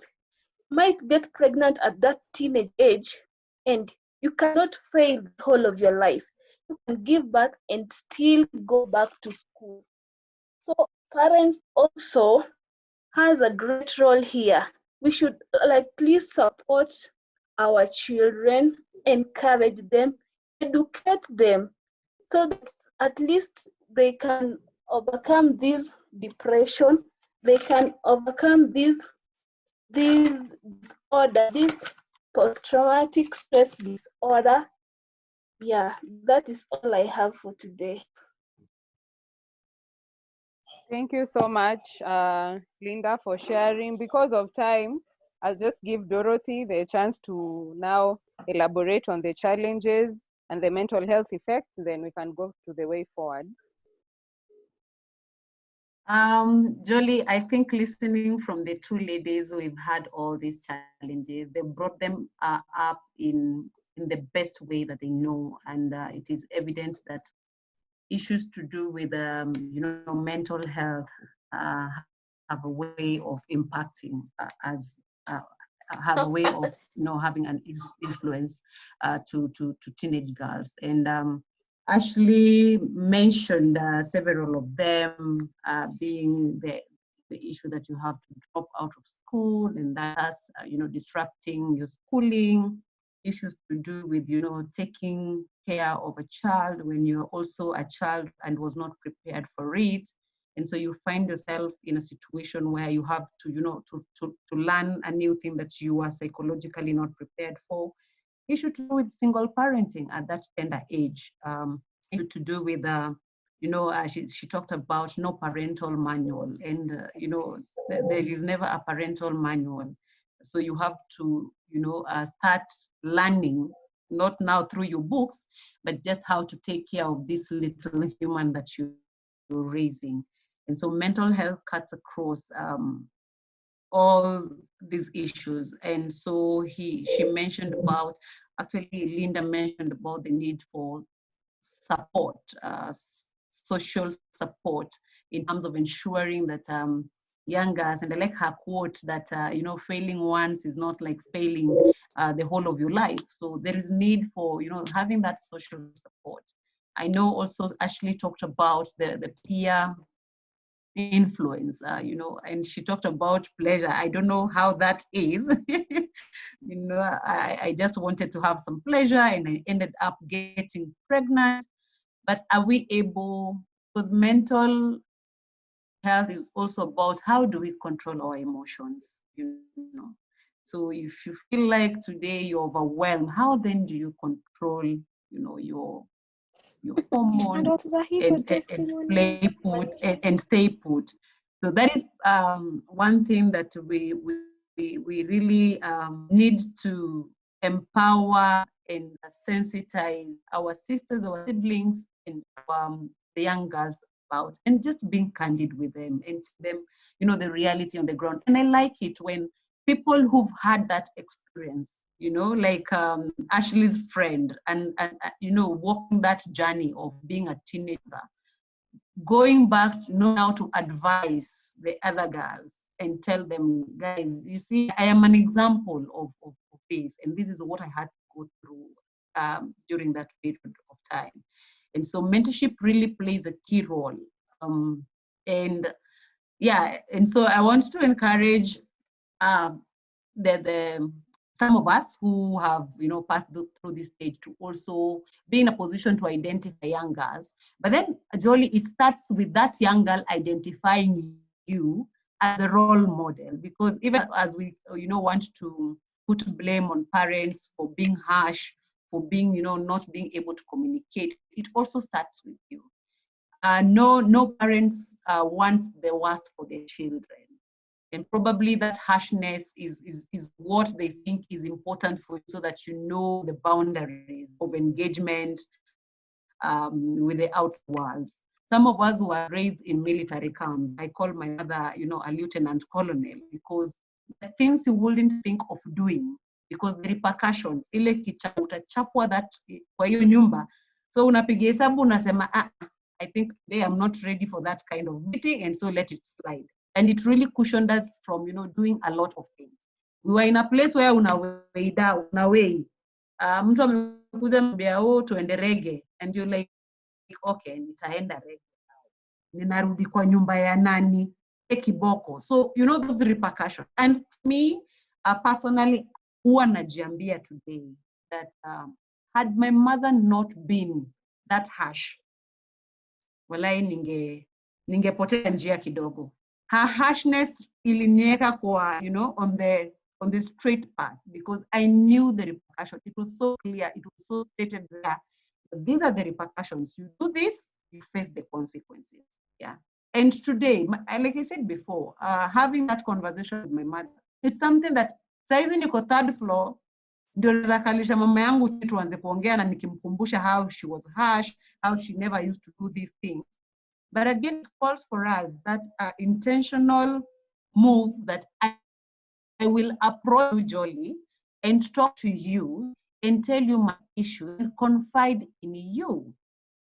I think gentlemen and girls, we have that opportunity of confiding in someone that we so cherish. Mtu alisema tafadhali nitume mzazi wangu waende wakaongea na ule mzazi mwingine. The same case, we can identify this one person that we trust and go and communicate this information. I'm a girl, I'm facing challenges. I'm staying with my parents who don't understand me. I'm staying with my auntie who really doesn't understand my menstrual challenges.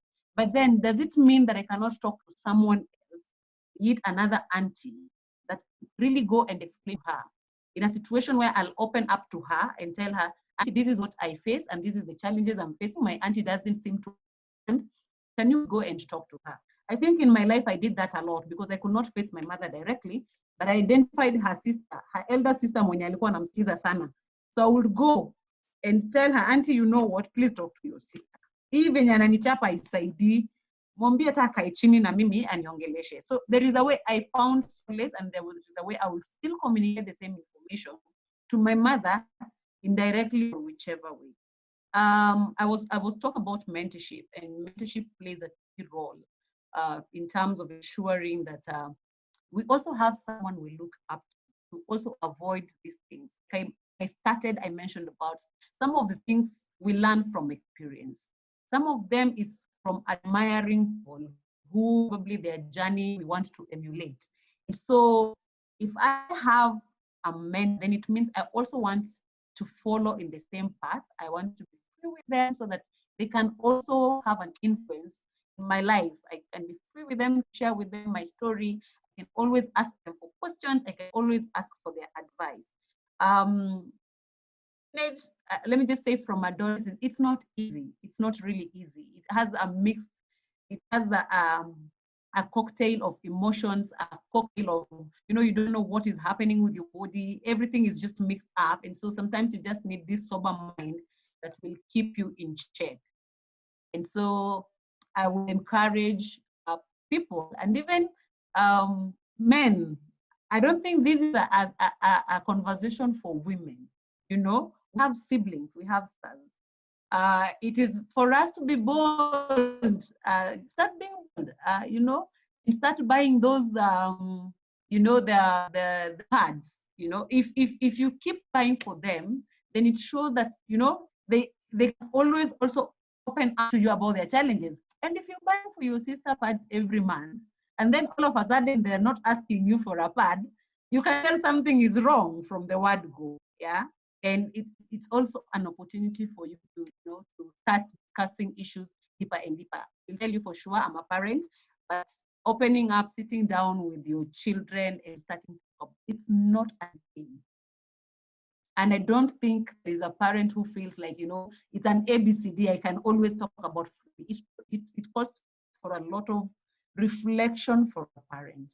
But then if we start it from the home level with our siblings, and you can always approach our parents today, can we sit down with a topic that we want to discuss? So it is you approaching them and, you know, with this information, and that will make them open up so easily. Some of our parents were raised up in situations where it was a taboo for them to talk about, you know, sex education. Can we then be ambassadors and change this narrative and start boldly speaking about it in our homes? Yeah? And I think with that, we will make some improvement. This discussion, in as much as we've seen a lot of burden falls on the girl child, it is not something in isolation. It takes two to tangle. And so men, we need to start all this conversation from our homes. Let's discuss about these issues. Sex education. Like I said, we might have policies, we might have, takuwa threatened, but it has to start with us. It has to really start with us. If we make a commitment, pale nyumbani, you're the big brother, and you're like, my sister, I want you to, the best sister in the world, and encouraging them and affirming them and telling them, I will support you all through. Please be free with me. Discuss anything you want with me. I will be able, if it is something difficult, I will stand in the gap and approach the hash dad, and on your behalf. And that assurance that I'm here and I want the best of you will really go a long way. Thank you, Joy. Thank you so much, Dorothy. I think you've gone ahead and given us a way forward from your side in terms of acceptance, affirming to psychosocial support for the teenager moms, especially when they're pregnant and after, then being ambassadors of sex education as individuals from the home level to the society, and men discussing issues of sex education. Stella, do you have any addition on the way forward on some of the interventions that can be put in place to reduce the teenage pregnancies?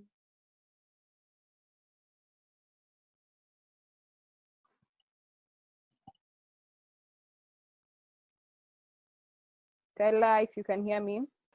Network ni mbaya hatupati. I think she's back right now, and maybe she can add on teenage pregnancy and how, also intervene through these situations. And I believe Dorothy has done that so well. Jolie, maybe you can proceed from where you left. I was sorry, my network. My network has an issue. Sorry. I wanted Stella to give us any interventions from her side that can be put in place to reduce teenage pregnancies. From the boy child to the girl child, to this girl who's pregnant, to this girl who has given birth already. Can you hear me? Yeah, I can hear you. Okay. Very loud and clear. Okay. Yeah. Sorry for the network. I don't have, it's okay. So I don't have direct interventions that I'll say that I can develop as a person. But of course, we have these policies that the government has been developing, nicely published documents being launched day in, day out. So maybe we'll just call on the leaders to make sure that the policies on sexual and reproductive health services are implemented, and to ensure that services and the services are accessible and affordable to all, especially during these critical moments. And also to ensure that the guidelines that are being developed are continuous for them to be able to meet the need. Because one thing that I'm sure, zile developiwa maybe some years or some months back, even one that was launched in March, maybe did not put in consideration the issue of COVID-19 or any pandemic that would come. So these policies, because currently, even at the moment, I know Ministry of Health, we are seeing every day, Mutahika is just talking about COVID. When was the last time he even talked about contraceptives in Kenya, supply of contraceptives in health facilities in YFS? A lot of attention has been driven to issues of COVID-19, and girls and women tumeachwa hapo, our young girls, penye wata information, penye watapata, na kuna short supply of contraceptives in our health facilities. And this is a fact, because we've had a lot of young people to refer for YFS or these government-owned facilities, na wanakuambia hakuna services, hakuna hizo types of contraceptives zenye tunataka. So maybe the government also need to ensure that issues of reproductive health should also be treated like a pandemic, because women and girls are there. Hawatasimama kutafuta services kwa sababu pandemic iko, ati wacha saizi to seek services. we look at what the pandemic is saying. So the government should also be up and moving on this issue. Then personally, just from my own notes that I have, I don't have, that's what I just emphasize on, not only the existing policies to be implemented and the government to ensure that the services are there and affordable to everyone. But to everyone here, I know we have sisters, we guardians, we are parents, some of us, and we are raising almost teenagers in the next 3 to 4 years. Like me personally, I have a teenager already in the house, a young girl. Na hata anasikiza tu vile naongea, and this is what I even tell her on her face, right? So one of the things in Zasema, we need to take a day at a time. Now I had someone saying that young girls wanna get pregnant kwa sababu ya tafuta basic needs. Sometimes money is not everything. Money will not solve everything. Money is just a solver to all the problems that we encounter.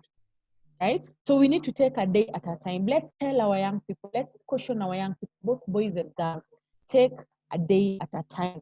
And they need to be making short-term goals to ensure that he can succeed, you know, make another three months.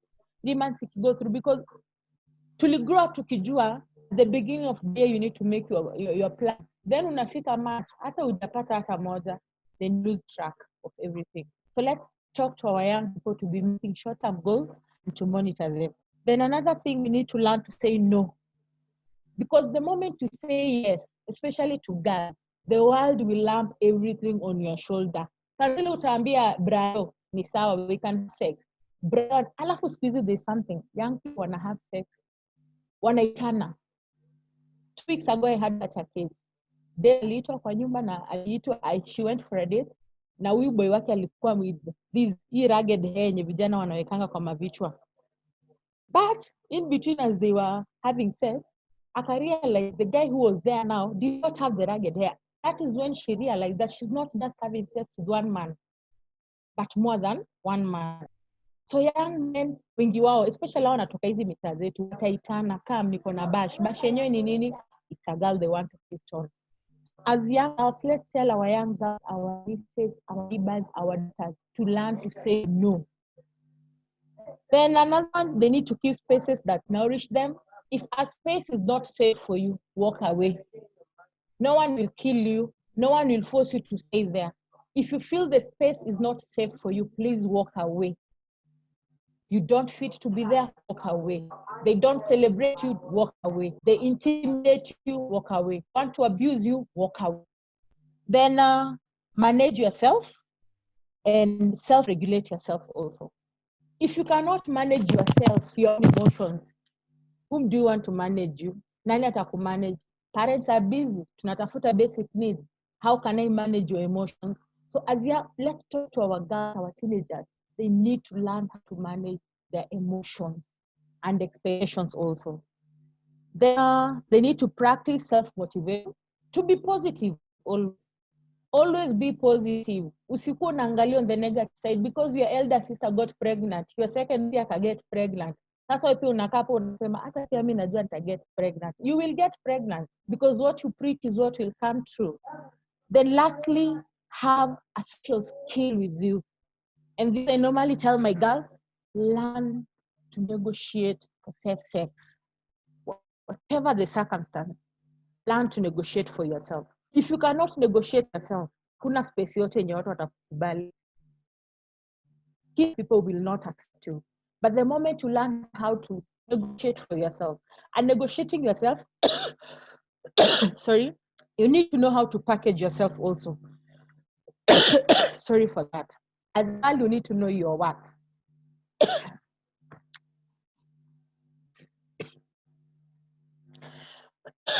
Sorry for that, sorry. So basically that's what I'll round up with. Because on issues of teenage pregnancy, both boys and girls are to blame. But again, it is never the end of the world when you get pregnant. Kenya has a return to school policy.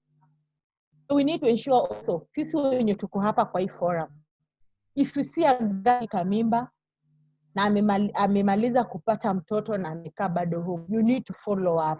Report such a case. That girl has all the rights to go back to any school of her choice. Because what happened, mwingine mwambia rudi shule alikuwa ana feel wachekelea, so anaanza kufeel ile, anaanza kufeel kudiscriminate, and I feel like watu wengine watam. So this girl has the right to go to any other school that is within her performance, and also a school that the parents can afford. So if you come across such a case, please report such a case, refer them to us. We can refer them to other schools, warudi shule wasome. Because the school policy inasema any girl anafaa malize shule, asikae home kwa sababu alipata mimba. Sawa. So let's ensure these small things, let's put them into practice. Na hata kama tutasema teenage pregnancy, but you say that she got pregnant, she was able to go back to school to complete her education. Because what we want at the end of the day is for the betterness of this girl child in the near future. Thank you very much. Thank you so much, Stella. In addition to that, I think Musa, Collins want to speak, and Phil, you are here with us. I think pia wewe utaongea kidogo tukimaliza. Mtupatie way forward from the boy child side especially. Musa, then Collins, alafu Phil amalizie, and then tumalize. Thank you so much. Now, kitu ya kwanza kabisa, maybe kuangalia ways to curb ama to deal with the issues of teenage pregnancies. Kitu ya kwanza ningesema ni role models. Because our watoto tuko nao home, yeah, they want to be something in future, but whom are they looking up to? Or nani wanaangalia they want to be like them? Because pia hiyo ina affect the way. Because unapata mtu, for example, wanataka kuwa musician, then anajua role model wake, kwa mfano let me use Musa. Musa ni musician, anaanza kufuata ways zile Musa anafuata, ndio maybe and goals zake.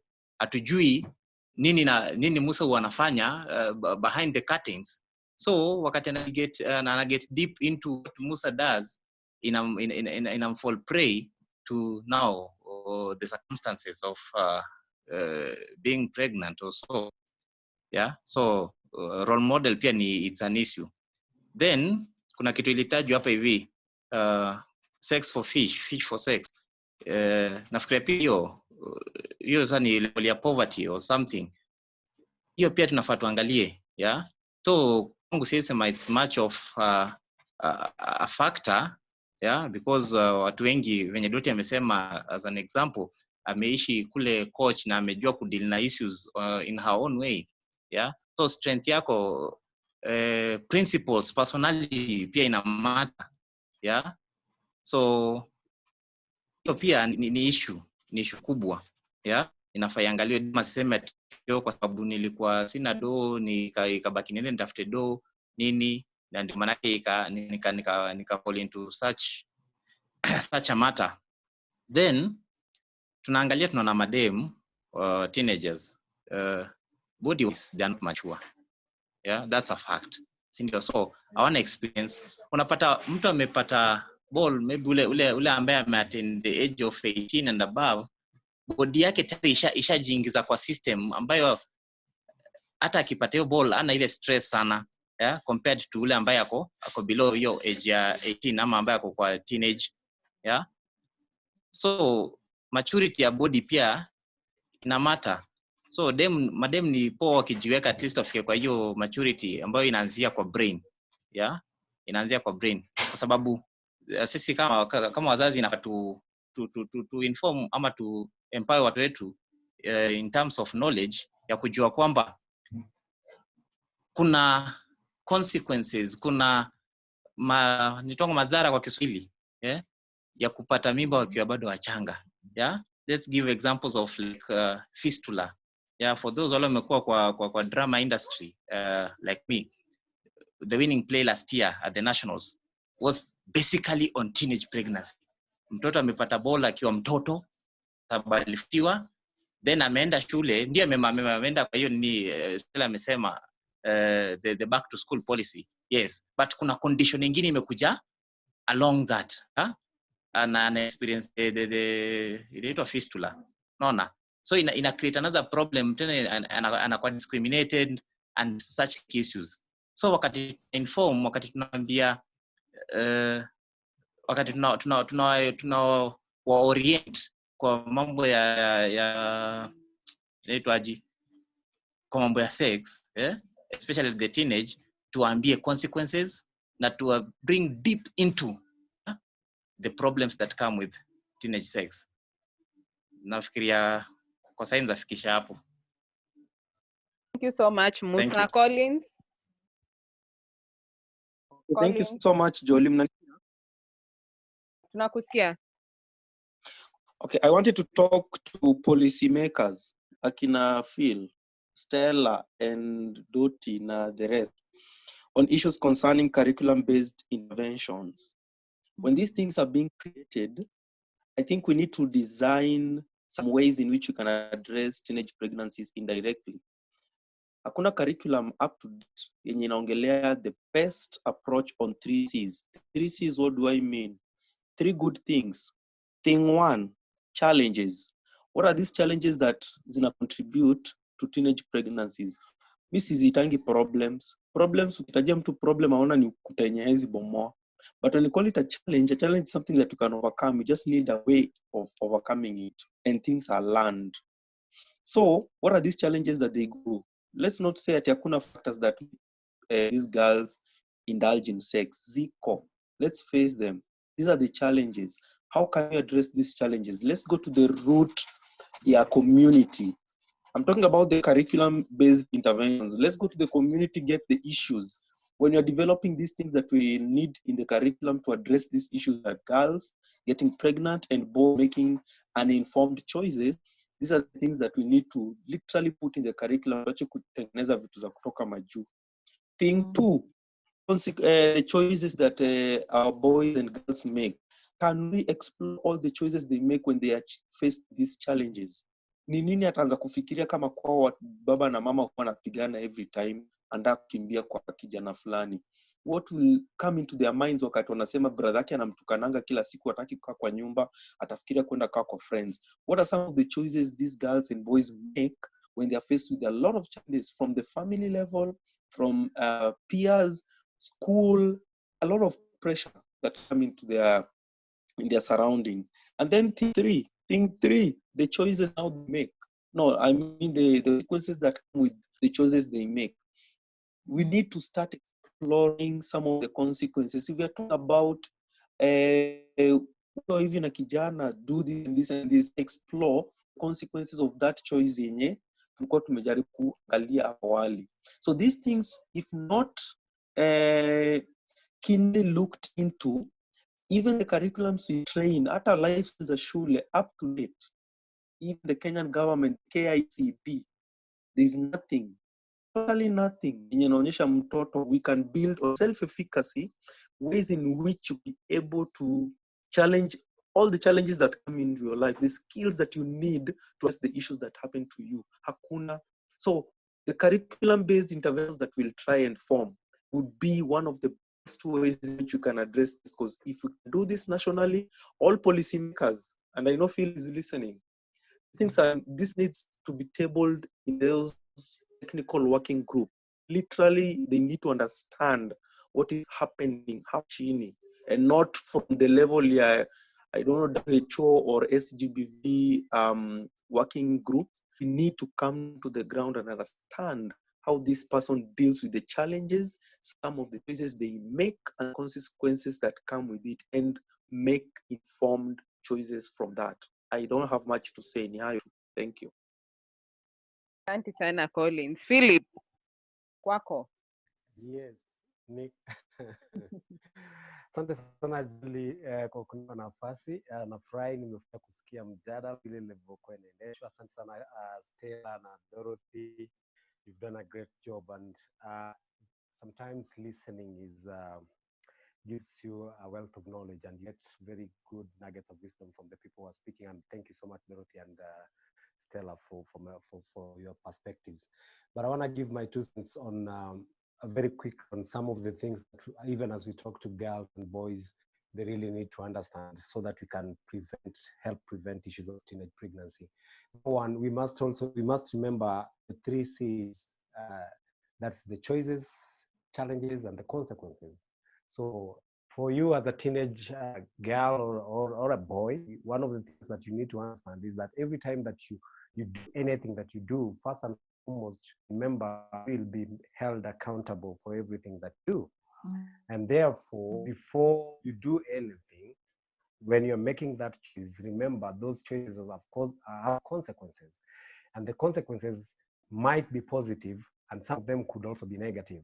When the consequences are positive, it is for your own good, because when you lose friends because you took a stand that was for your own benefit, then that's all right, that's okay, then you don't need to worry about that. But when consequences are negative, then essentially what that means is that you stand at a point where you're bound to lose, and therefore in the long run you become a laughing stock, or you may not realize the dreams and aspirations that you set yourself for yourself as an individual.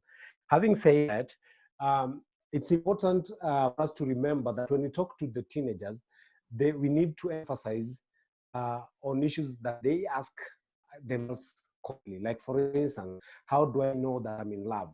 And then when they ask that question, then we need also to help them understand that the difference between love and sex. Yeah. Because most of them think that when you love them, essentially bound to have sex. And that's something that we need to be able to talk to our teenagers about, those differences. And how do they know that they're ready for sex? Because most of the time we fear, and parents don't talk about these things with their children, fear that they will engage in it because it will raise curiosity and stuff like that. I don't think when you talk to about sex with the children, it will raise that. But for teenagers, then what you're talking about is really to make them understand when is the right moment, when are they ready, and make them understand, go through those analyses of what makes them feel that they're ready at a certain point in time. And another thing that we know is that sometimes people have even asked questions about if I have sex the first time once, will I become pregnant? So this is simply about knowledge, information. We need to give more information, and I think I cannot belabor what Dorothy and Stella already said, because again, in my field, they'll tell me that I'm mansplaining, and I don't want to do that. Then how do I respond to my girlfriend and my boyfriend when they pressure me to have sex? Yeah, is sex fussy? Is it like when your boyfriend tells you that if you don't have sex with me, then you don't love me? If you don't have sex with me, then it means you're having it with somebody else, or you go have it with somebody else. I would rather you tell them you go have it with somebody else, as opposed to telling them, okay, if you love me, you will wait, you'll care. Those are things that we need to talk about.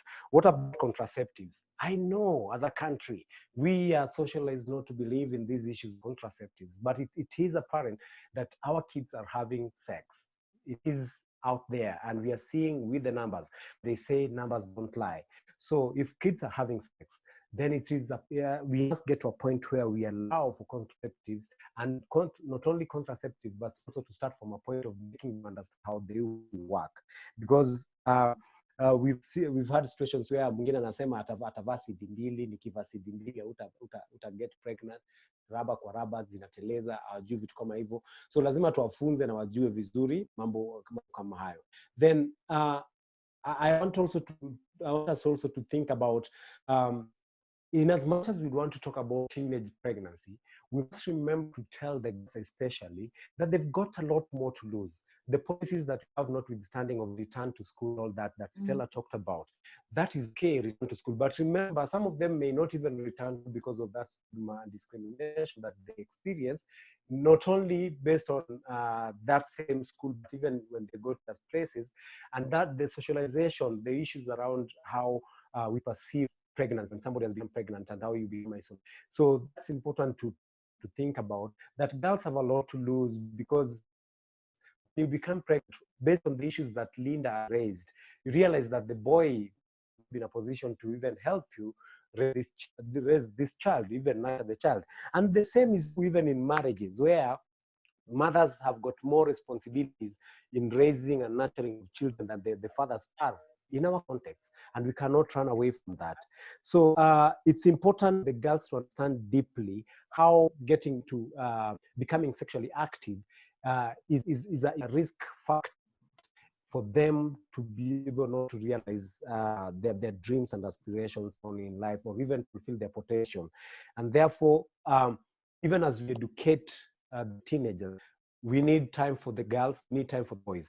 But this is not to say that the boys should never be held accountable. Boys must be held accountable anytime that they engage in sexual activities, that is to make them understand that it is highly likely that they will impregnate somebody, and by so doing, then they're obligated to take care of them, or even their own lives. As a boy, becoming a father at a certain age is something that nobody aspires to. And finally, I would like us to take this discussion deeper, rather than talking to people like us, for instance. And I know Collins have talked about issues of policies and all that, but we know the country we don't lack in policies. We have policies.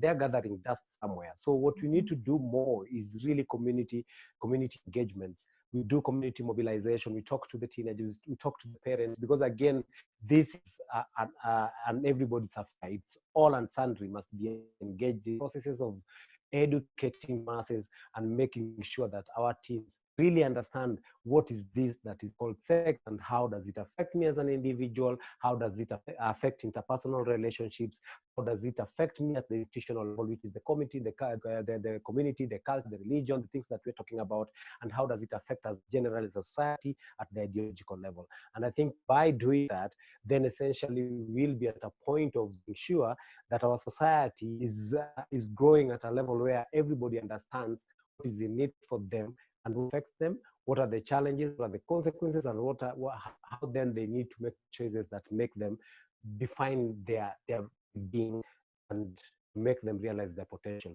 Dottie and Stella talked about where they grew up.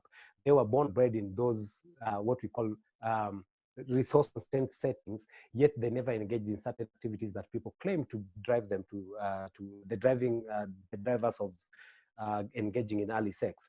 But I must also say, and at every effort and at every intervention level, we can never leave men out. We can never leave the young boys, out, because they are the ones who have that gadget for impregnating the ladies.